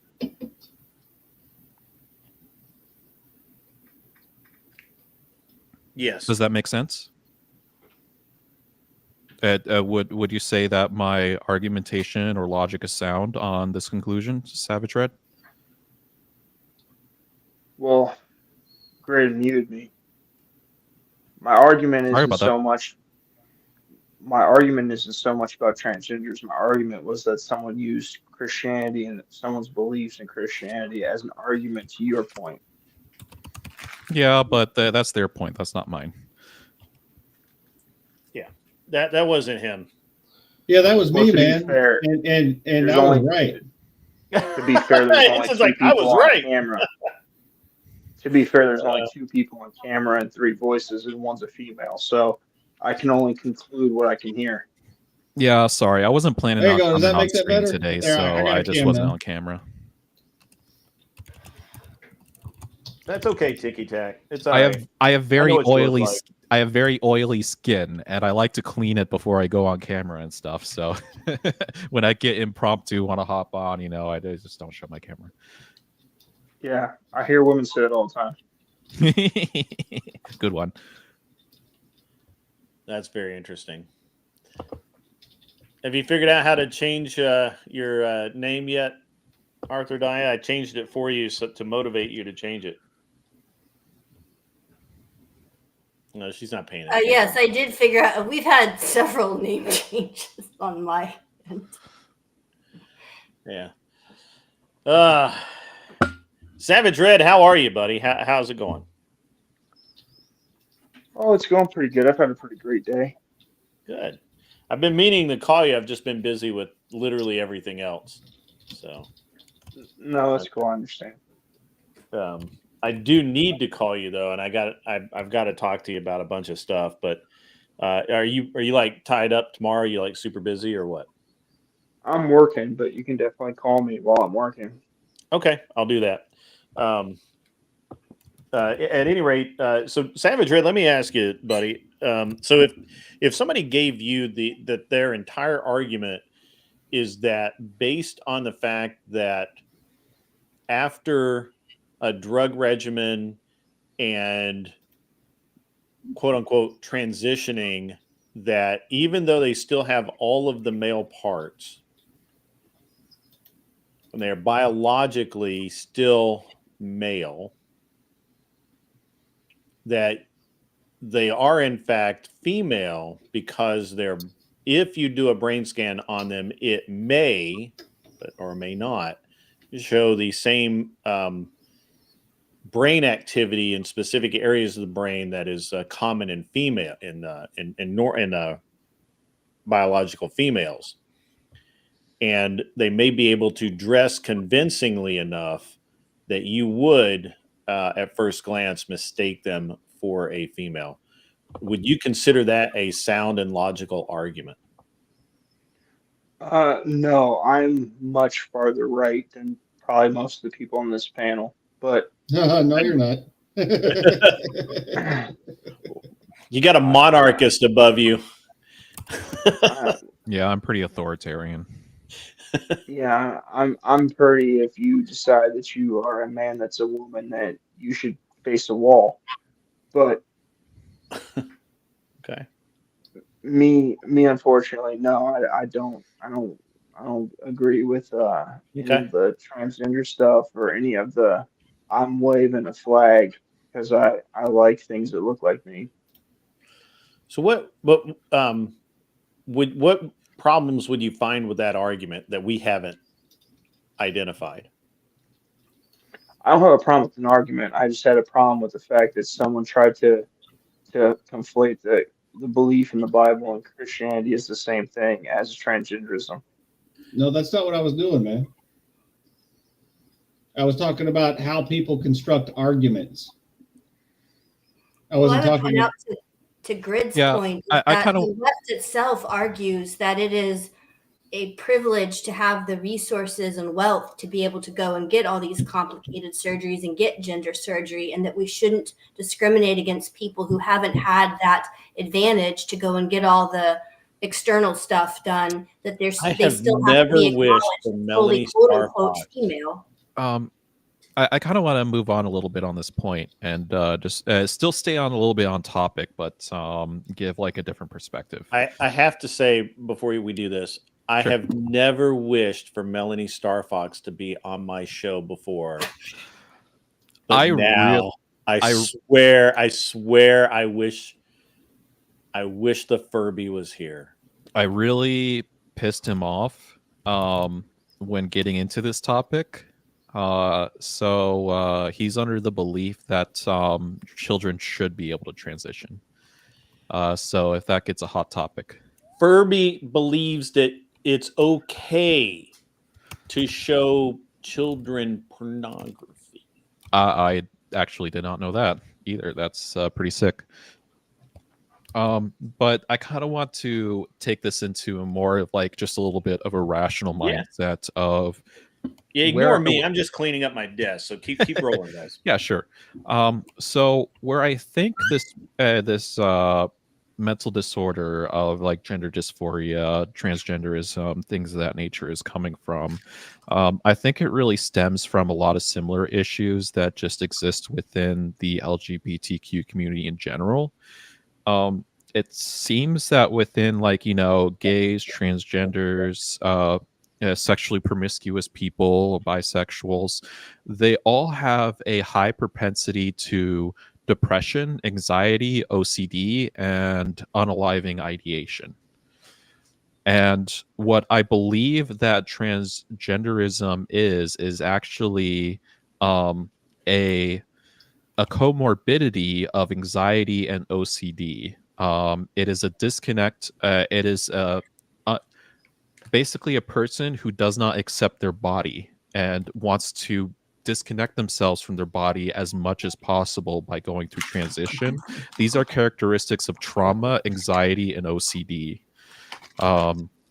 So this is where I think a lot of this is coming from, is we are under an epidemic of mental illness, and we really need to be solving like these just base level characteristics of depression, anxiety, and ideation versus trying to transition people. Okay.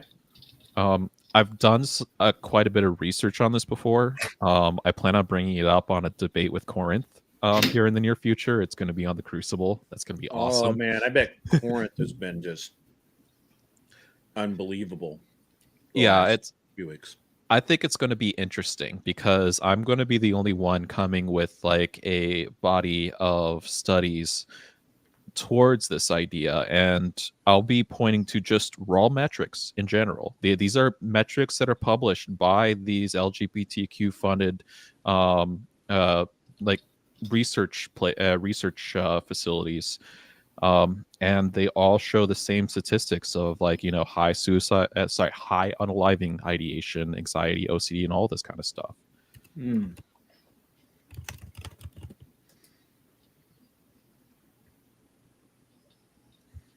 So yeah, I think that's really what's going on, and it's not a matter of like whether we should accept this social construct of transgenderism, but more of like we need to recognize it as a real mental illness and solve the mental illness.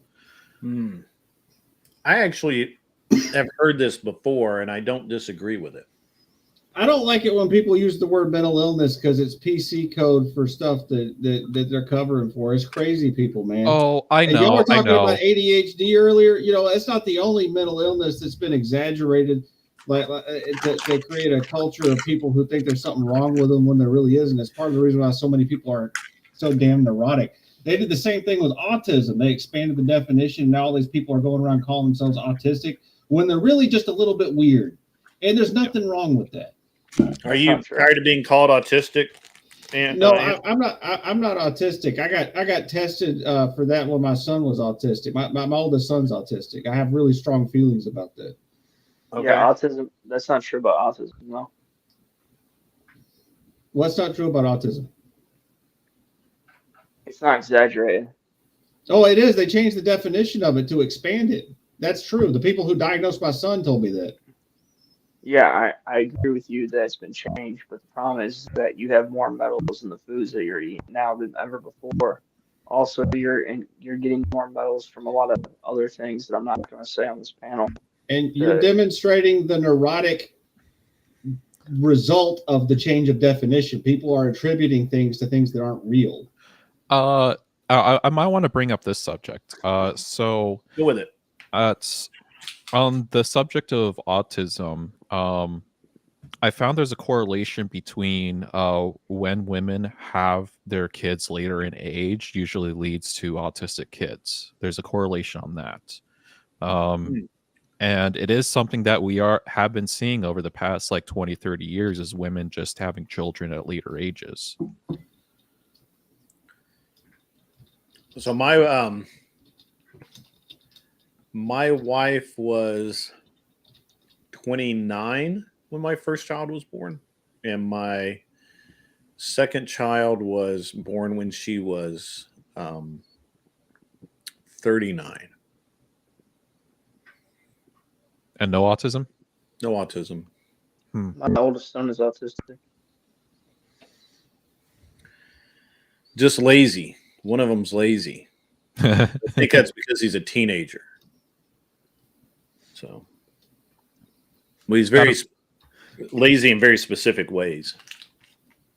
Yeah, my oldest son is autistic, and his mom had him when she was 23. Huh. Okay. Well, I'll relook at it. I think that the problem with modern too much. The problem with modernity. I think one of the problems with modernity is we really look for correlation. I think of maybe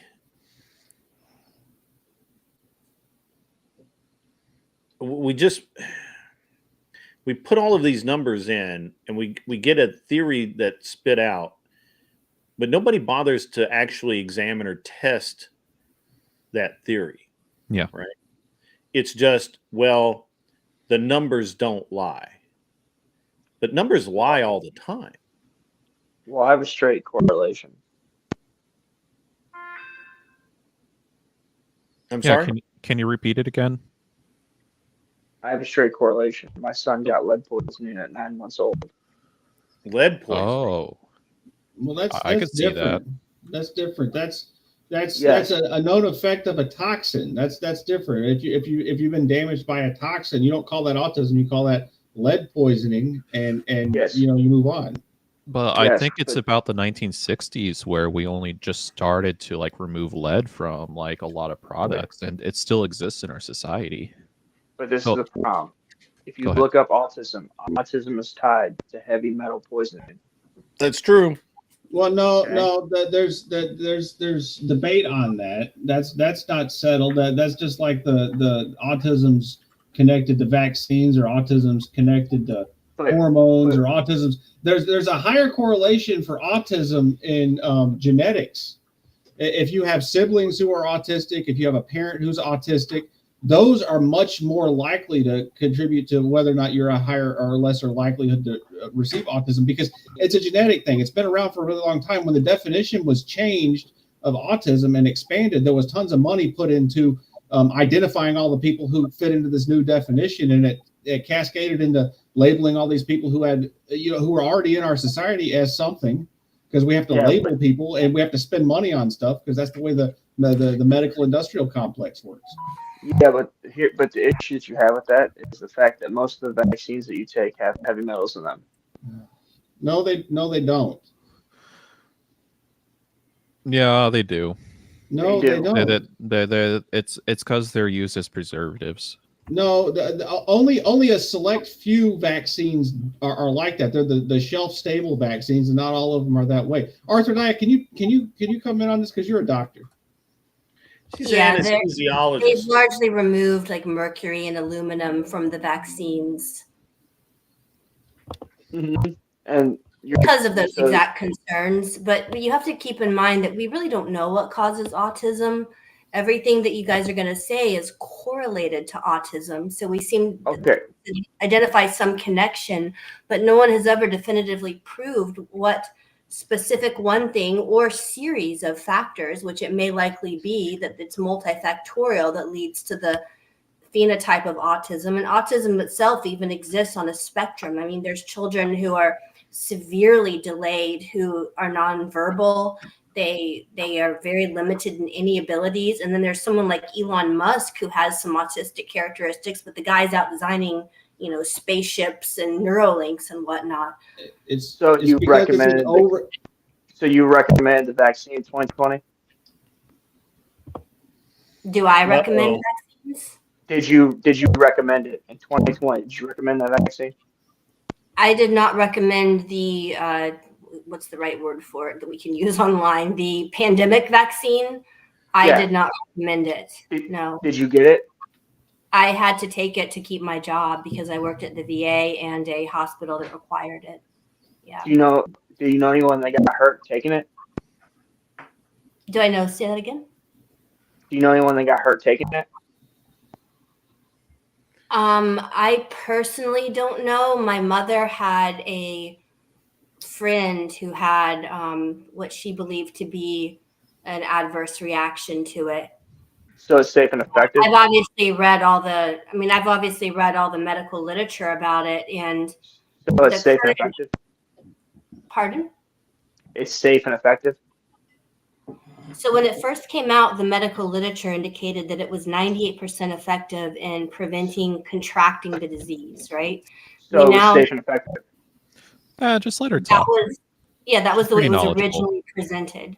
When they were able to do further studies, as we started actually using it in real time, in real life, not just the initial studies, we started seeing more and more adverse effects to the point where we now know that it doesn't prevent you from actually getting it. It simply appears to prevent the development of severe disease.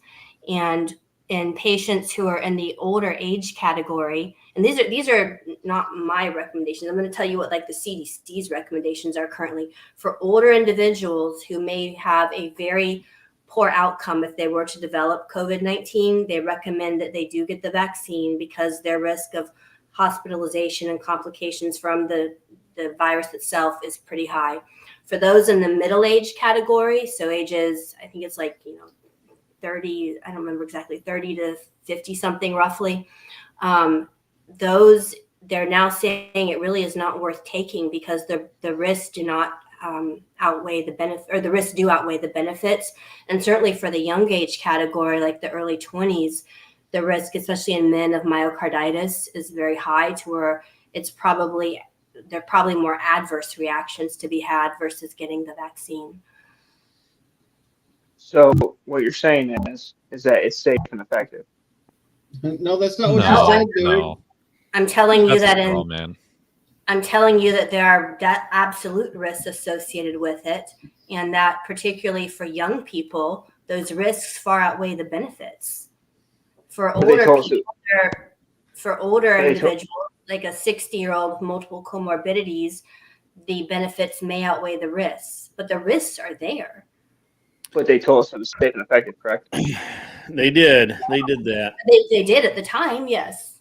Okay, so would you recommend it? I do not recommend it, no. Okay, so what is the percentage? I personally have not had any, because we're not required to, I've not had any of the boosters, nor do I want them. So what is the percentage of drugs that get pulled from the market after approval by the FDA? I don't know the percentage of drugs that have been pulled. It's 30%. Okay.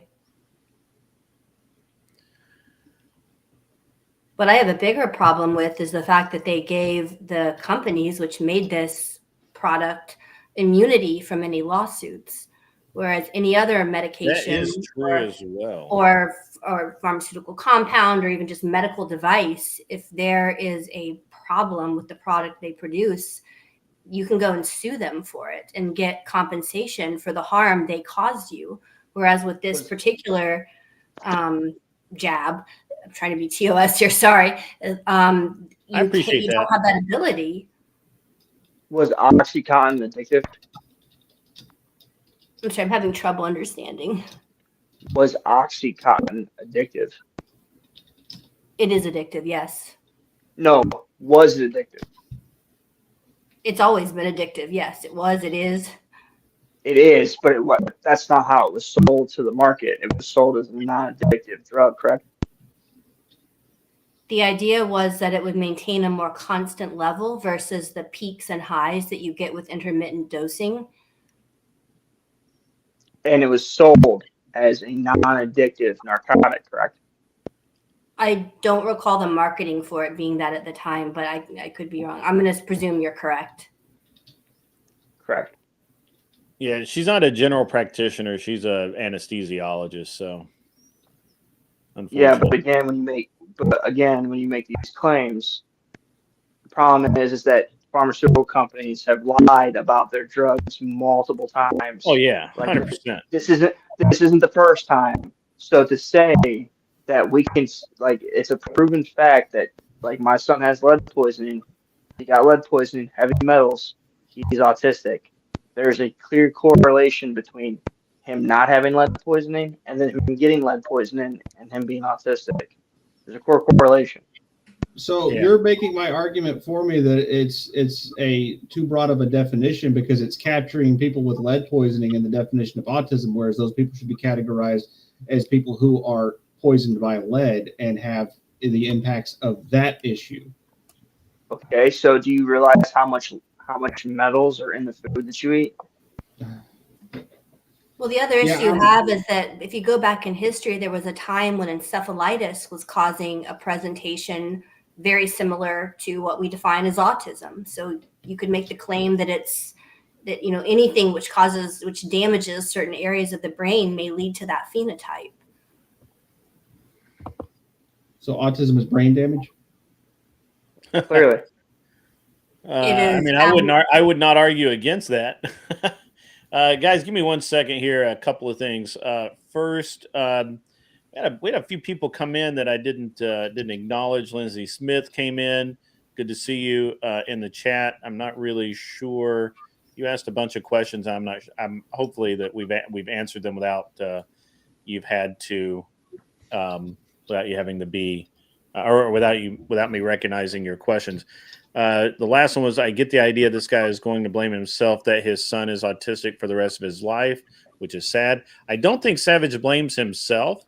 He just he wants acknowledgement that people are in fact wrong. Well, I think there's abundant medical literature that does show a correlation between lead poisoning and the development of autistic characteristics. Yeah. I don't think he's wrong in observing that in his son. There's a number of other things. The second, hold on. Well. Calm down. Second, I got a Cash App from someone. I really appreciate it. Thank you very much. That was for me. I'm sorry? That was for me. Oh, thank you. I appreciate that. Really appreciate that. Thank you very much, actually. So really appreciate everyone's help tonight. I'm operating on like 3.5 hours of sleep in the last 30 some odd. So if I'm a little punchy, forgive me. I will do the best I can. We're getting uncomfortably close to TOS with the scandemic stuff and that sort of thing. So let's, I get it. And this is actually a really good discussion. There are things that we need to acknowledge that there are things out there that no matter what we personally believe, more than likely we've been lied to at some point, right? I think can we all acknowledge that? Oh yeah. Sure. No, we can't. No, we can't. Everything the pharmaceutical companies tell us is just peak optimist, Sure, scientist, and safest thing ever. Sheep, bah. yeah. I mean, look, I don't like to take medicine just because I distrust the pharmaceutical industry so much. Like I know Arthur Dye is going to come at me on that one, but I don't believe him. I don't trust him at all. I would agree with you that I think anyone on the panel would say there are times when medication is good and very helpful. But I think there is a huge problem with polypharmacy and piling on medications. And when you have a third of the population on antidepressants and you're diagnosing 10% of little boys with ADHD, there's a problem there. And you have to keep in mind that drug companies are driven by for-profit motives. So their goal is to get as many people using their product as possible. They have advertisements all over TV. Ask your doctor about blah, blah, blah. Yeah, right. And let me throw this monkey wrench out there, okay? how about that they just keep rebranding the same afflictions, right? What was ADHD, they now have split to BPD and a couple other things and autism, and now you're on a spectrum and all of these things, right? And hyperactivity is kind of lost favor. They don't really talk about hyperactivity now. It's all about the tism. So don't get triggered about that. But it's very interesting to me when I take the outsider looking in position. It all seems like a scam. It all seems like that our fears are preyed on, and we all play into this, right? And then you have the people who are like, well, you need to eat rough greens. You need to eat. You can't eat too much meat. You can't eat too many vegetables. You can't eat this. You can't eat that. Watch what you put in your body. And I'm like, how did people survive and live to be 100+ years old 200 years ago, 300 years ago, when they didn't even have being able to refine sugar at all, right? Like, how does this work? So I'm very, it's an interesting topic, guys. I wish I was a little bit more alert, because I'm feeling the I'm feeling the tiredness where I keep reaching for information, and it's not doesn't pop right available for me. Go ahead, Savage. I see your hand. Either praising the Lord or wants to say something. He does. Yeah. He's very polite. Unfortunately, the problem that I have here is the fact that anytime Ronald Reagan said it, anytime the government says I'm here to help you, it is the scariest words. Mm-hmm. Well, when it comes down to a company that happens to produce a thing that your child has to get by mandate of the government, every time that they give this thing out for school, it's $1 billion a year for your company. So in the timeline of which grid you've been around, how many times did the school tell you that you had to get something? And how many things are kids getting now as of today? So why did it go from 7 to 72? Explain to me in any way how somehow these things are safe and effective and work, but somehow we have more and more of them, and our kids are sicker and sicker. Man, I got to be honest with you, man. Of course, I grew up dirt poor, right? And so I never went to the doctor. My parents couldn't really afford to take me to the doctor unless I was like deathly ill, right? And I don't know, man. I grew up. I never took medicine much. I never. I don't ever actually remember being really sick, other than I got mono once. Or no, it wasn't even mono. It was like a bacterial infection in my throat that resembled mono. I just really had, it was. I don't even remember ever getting sick, like hardly at all. I will tell you from a doctor's perspective, though, like my colleagues in family medicine or internal medicine, that there is also a problem where the patients come in wanting a quick fix. So if they come in and they're pre-diabetic, they don't want to have to lose 30 pounds and change their diet radically. They'd much rather just pop a pill like metformin or something for their diabetes.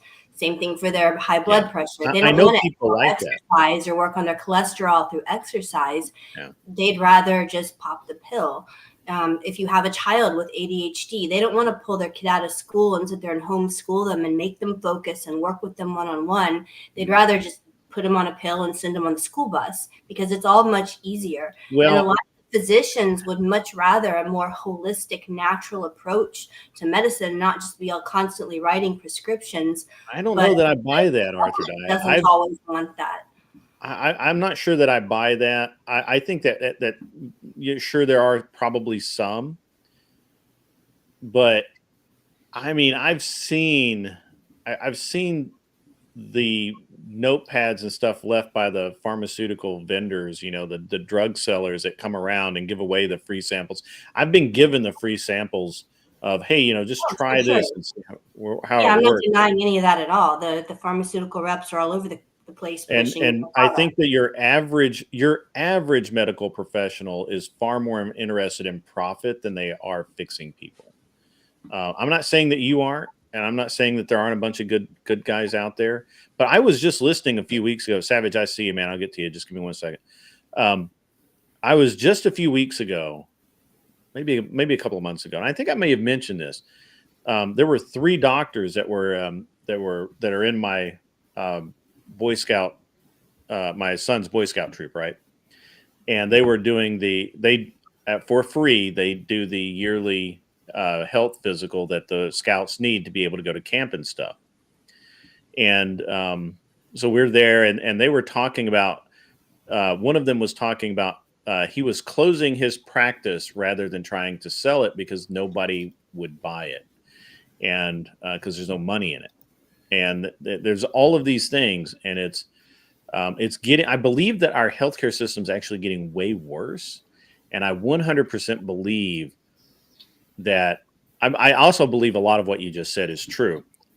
I do believe that most people would rather just take a pill than do anything else, right? Or get a shot or whatever. Like I'm just gonna pick on myself here for a minute. I've strained something in my lower back on my right side. And so if I sit a specific way or I lay a specific way, there's a lot of pain. Do I go get pain medication? No, I don't. I just suck it up and drive on. Am I doing anything other than the stretching and whatnot to alleviate that, to fix it? No, I'm not. I don't need to go to the doctor for that. I lifted something the wrong way and it strained it. I know I did, and I will mend. I don't need to go and get a pain reliever. I'll just deal with the pain. And I think that's a real problem in our society. Everybody wants to feel 100% of the time. And we're I not cannot meant tell to. you how many patients in the ICU ask let me Savage to go. essentially put them to sleep until they are healed. That's awful. Let's Go go, ahead, Tony. Savage. Go ahead, sir. I'm sorry. I just had to say that. Well, I think that the whole idea of people being lazy as an adult would be a great argument if it wasn't we were talking about the mandating of jabs for children. The same people that said that we should get these jabs are the same people that also said that puberty blockers are reversible. Yes, that's true. Are they reversible? They are They're not. No, They're they are not reversible. But they've made the claim, correct? They've also made the Well, claim, and they also operate in the same logic of doing these surgeries and these operations and let's giving be these drugs. intellectually honest, Savage. I agree with you, but let's be intellectually honest. If they stop taking them, they do revert physically back to their appearance for the most part. However, the damage internally is It's not reversible. not 100% I would actually reversible. say that's not true. Once, as a woman, if you take testosterone and you started to grow, for example, a beard, those hair follicles don't go back when you come off testosterone. Well, I was And speaking also, more of Or if speaking you're more. growing breast tissue, that doesn't revert once you go off the hormones. correct. And the argument they're making is that when you take puberty blockers, all it does is stops you from going through puberty. But once you get off of them, you'll go through puberty, which is the Correct. argument that they're making. They're also making the argument that all of these treatments for transgenderism is completely and utterly able to be reversed, and there won't be any side effects to it. So the issue that I'm having here is that we can't use the authority that clearly is lying as an authority to dictate the good thing. Like it doesn't. Yeah. It doesn't work. Either it's all right or it's all wrong. You can't tell me that the last 99 times you lied to me, but this one time is the real truth and it's going to work. Like it doesn't work that way. 100%. I 100% agree with that. I 100% agree with that, which is why I dislike doctors in their role as doctors. I'm sure they're perfectly fine human beings. I know some of them; they're very nice people, but I do not like them in their professional capacity because I don't trust the profession. I don't. Well, so it's not just modern doctors that have this problem, though. This is a human history problem. It Humans is. have been doing things wrong. I mean, there was a time when lobotomies were considered an appropriate psychiatric treatment. Yes, I mean, that's all true. sorts of examples throughout human history of people, trusting the so-called experts or whatever. This isn't anything new. I mean, Yeah. that's why there was skepticism from the start by a large number of people about being told that treatment that was done during the unpleasantness of 2020 was inappropriate treatment. I mean, you should just be skeptical of anything that you're told, and that's Yeah. I find a good, healthy skepticism is great. I You think also we're have in. to always keep in mind the Can I hop profit in real quick? motives. Like Yeah. I'm these sorry, Arthur Dia. transitioning industries are Sorry, very Liz, much I'm driven sorry. by profit. They are often paid for cash only. They're now starting to get insurance companies to cover them, but they make money on these surgeries. Surgical procedures are some of the highest revenue generators for hospitals, particularly when you take otherwise healthy young people with no medical comorbidities who have low risk of other kind of complications. That's the ideal surgical candidate to make money off of. Go ahead, Ticky Tack. Sorry, when she starts, you can't. Just Hey, You it's all can't good. It's all good. Yeah. So I think part of the problem that's going on right now is that a lot of people within science and medical, or just anybody who's in the revolutionary research sectors, think we're at the ultimate time where we know everything. But I believe that we're still in a very primordial age of development when it comes to learning how the brain works, how hormones work, how society works. We're still at still in the industrial revolution of how this stuff works. So there's a lot of bad information out there. And actually, this is a second point that I didn't bring up beforehand. So there's a correlation between the amount of studies that are being produced versus the amount of innovation that's being made within the industry. It seems like that there's a divergence where we're actually decreasing in the amount of innovation made within technology, while studies and the discoveries are increasing. So that's kind of already showing a trend that all of our research that we're doing is kind of bupkis. It doesn't mean anything. You're very correct, but there's a reason for that, because to climb through the academic ranks, you have to publish papers. They call it publish or perish. And so it doesn't matter anymore. It used to be that a scientific paper was to actually share a really cool discovery with your colleagues.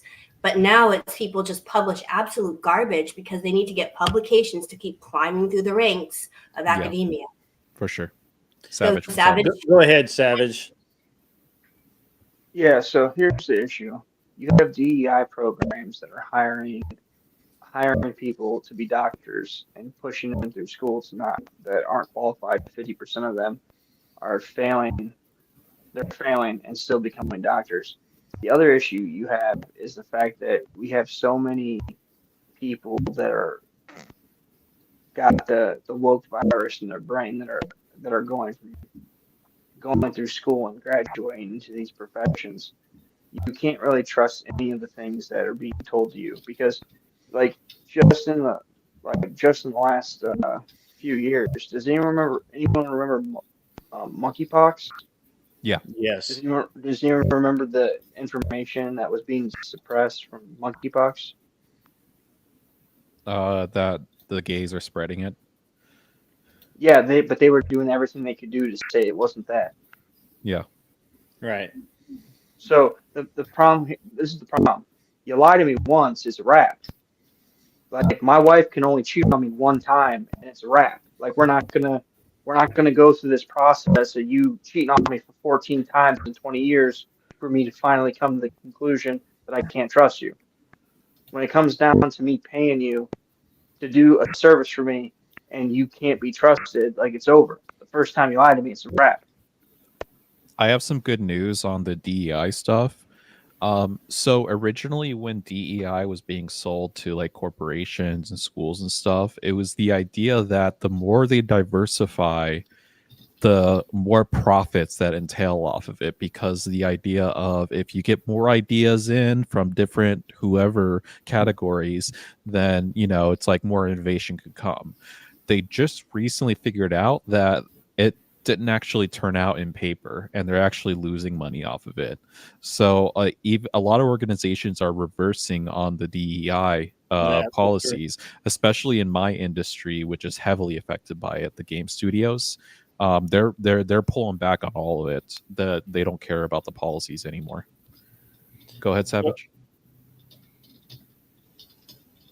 Yeah, so that's partly true, but the other reason that DEI was also pushed into ESG, and the ESG that companies were getting was based on the amount of funding that they would get from Wall Street.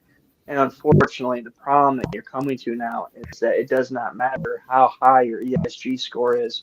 Wall Street is not able to invest enough money into you on top of your losses. So the real thing of it comes down to is that ESG score and how much money that BlackRock and Citadel was going to end up funding your business. Because even if you lost money, you were fine because you had Wall Street that was going to fund you because you had a high score. But like all investors, you can't lose $10 billion, and we decide after that to invest $15 billion into you to get our money back. Like that's the issue. Like, I don't think that there at any point there was ever a belief that they were going to make more money on DEI by hiring unqualified people. Like, there's no business that ever said, well, if I just hire people because they're a woman or they're black or they're Hispanic, that my business is going to thrive. That's never been an idea ever in life. I don't know. People are pretty stupid. They'll believe a lot of things.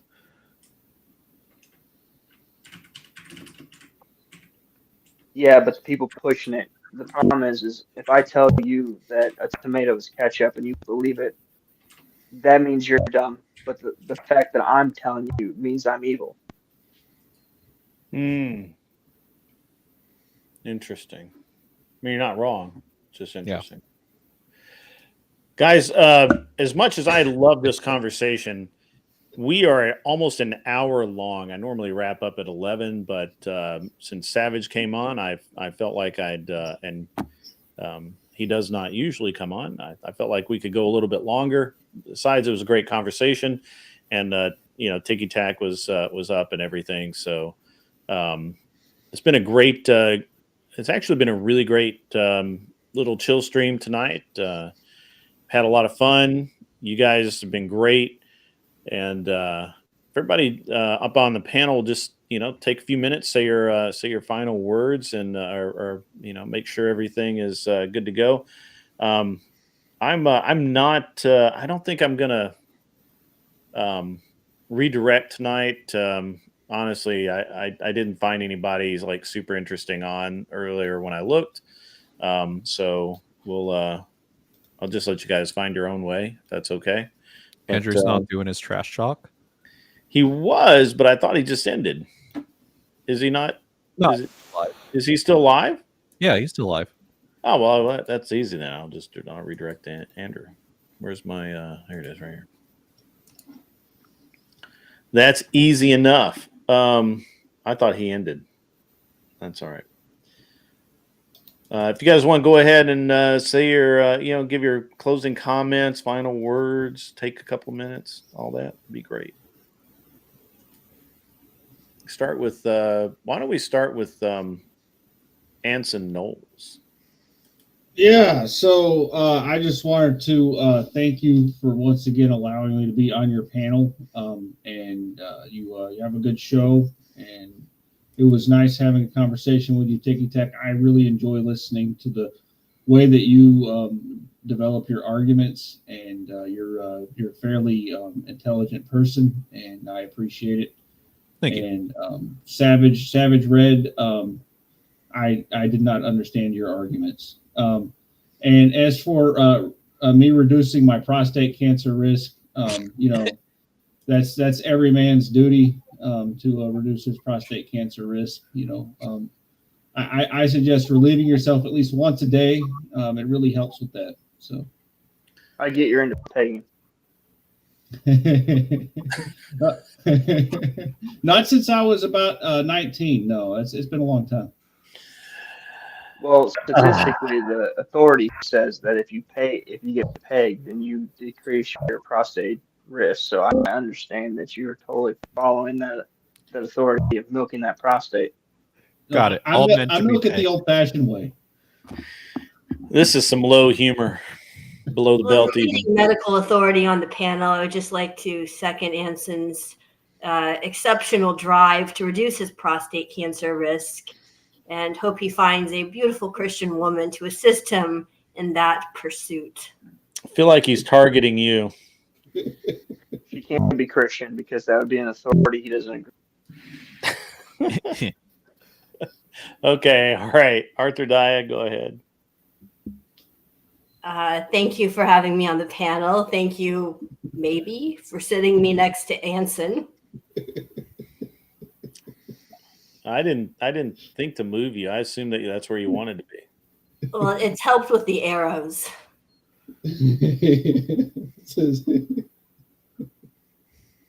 All right. Go ahead, Tiki Tack. Yeah, so I originally came up. I wanted to talk about race chassis. Yeah? I don't know if that's something that you'd be interested in talking about next stream, but Sure, man. yeah, What, it's are you looking at doing a car or a what drag racer. A drag? I think it's called 10-5 ratio tires. Yeah. Yeah. A small tire class. Yeah, it's I'll have more details on that later. Sure. But Savage, I actually really enjoyed the back and forth on it. I think we have some very similar beliefs. We probably just come from different perspectives on them. And yeah, Grid, you have an awesome show. Thanks all for having me on. I try, man. I try really hard. Savage, close out the guest, buddy. All right, well, a couple things. I don't have a problem with you. I just had a problem with, I thought you were the one making the argument when it came to Christianity and the argument of authority. So that's why I was going at you, because you were the one, when I said it, you started coming back at me. So I thought it was you that said it. It's all. Second, Grid, you're in the market, correct? The stock market? No, I am actually currently unable to deal in stocks and most securities because of my wife's job. It's a FINRA violation. Okay. All right. Yeah. Well, I had a pretty good tip I was going to give you. Yeah. Well, I might. I can if it's something if it's not related to a company that my wife deals with directly, I can submit it. So yeah, let me know, man. Well, there is a stock called Hinecraft, HYMC. It is a mining company in the United States. They are a business that owns the rights to the largest gold and silver deposit in the country. It is currently trading at $2.60 a share. They currently have a lot of debt, but they have not started drilling yet. They're supposed to start drilling allegedly end of next year. But with Trump taking office and him wanting to bring back manufacturing to America and be self-reliant, that a company that has the biggest deposit in the country, it might be a good thing if you have the means to scoop up some shares at $2 a share. Yeah. Prior to last year, they had a stock value of $10 a share before a reverse split. So if the same metrics land after the reverse split, it should be $100 a share based on the same fundamentals. So did you say HYM? HYMC. So High Yo-Yo McDonald's Karen. Well, not Karen. Okay. Yeah, I got it. Yeah. Yeah. I'll invest. I run stocks. Yeah. So okay. that company is also being naked shorted by the stock elite, and AMC owns 22% of that company.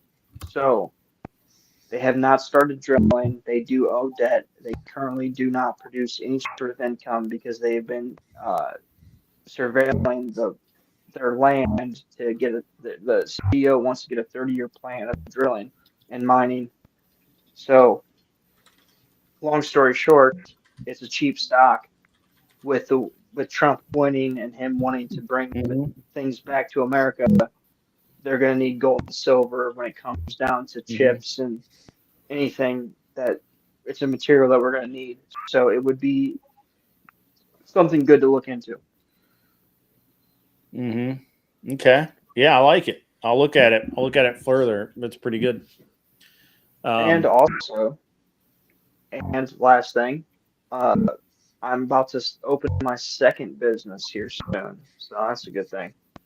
Awesome, dude. Very good. Congrats. Very good. Awesome, man. Yeah, I need to. I'll call you when I was tomorrow's Sunday. Yeah, I'll call you probably mid-afternoon tomorrow if you're available. That's fine. All right. Yeah, I'll be working all day, but just call me. I can talk while I work. I just set my own schedule. Yeah, sounds good, man. I apologize. I've had so much to get done this week. It's just been crazy. Mostly, obviously on my normal stuff, but I don't actually work. I've been playing with my airplane, so it's not like you. Me being busy is not like you being busy, but it does. To be fair, my main reason of me saying you haven't called is to make sure that you haven't called. So I don't want to. Right. You did call and I didn't answer or something. Yeah. No, I got you. All right, guys. So I'm going to wrap up here. I really appreciate everyone in the chat that stayed with me. I'm going to send you over to Andrew. It's been a good show. I didn't expect, honestly, I didn't really expect good numbers tonight because Andrew is doing his trash talk stream, which is hilarious. But you guys were here, and I appreciate all of it. And if you guys have don't mind, we're going to send you over there and let you watch him close it out. Won't see me again until Monday afternoon at noon. I'm not really sure what we'll be talking about, but I'm sure it will be something awesome and cool. With that, guys, be cool. Wear glasses if you need them. And enjoy Andrew Wilson laughing as you get off my lawn. Yeah, I just answered your question. Can you tell me what epistemology means? Epistemology is the study of the epistles.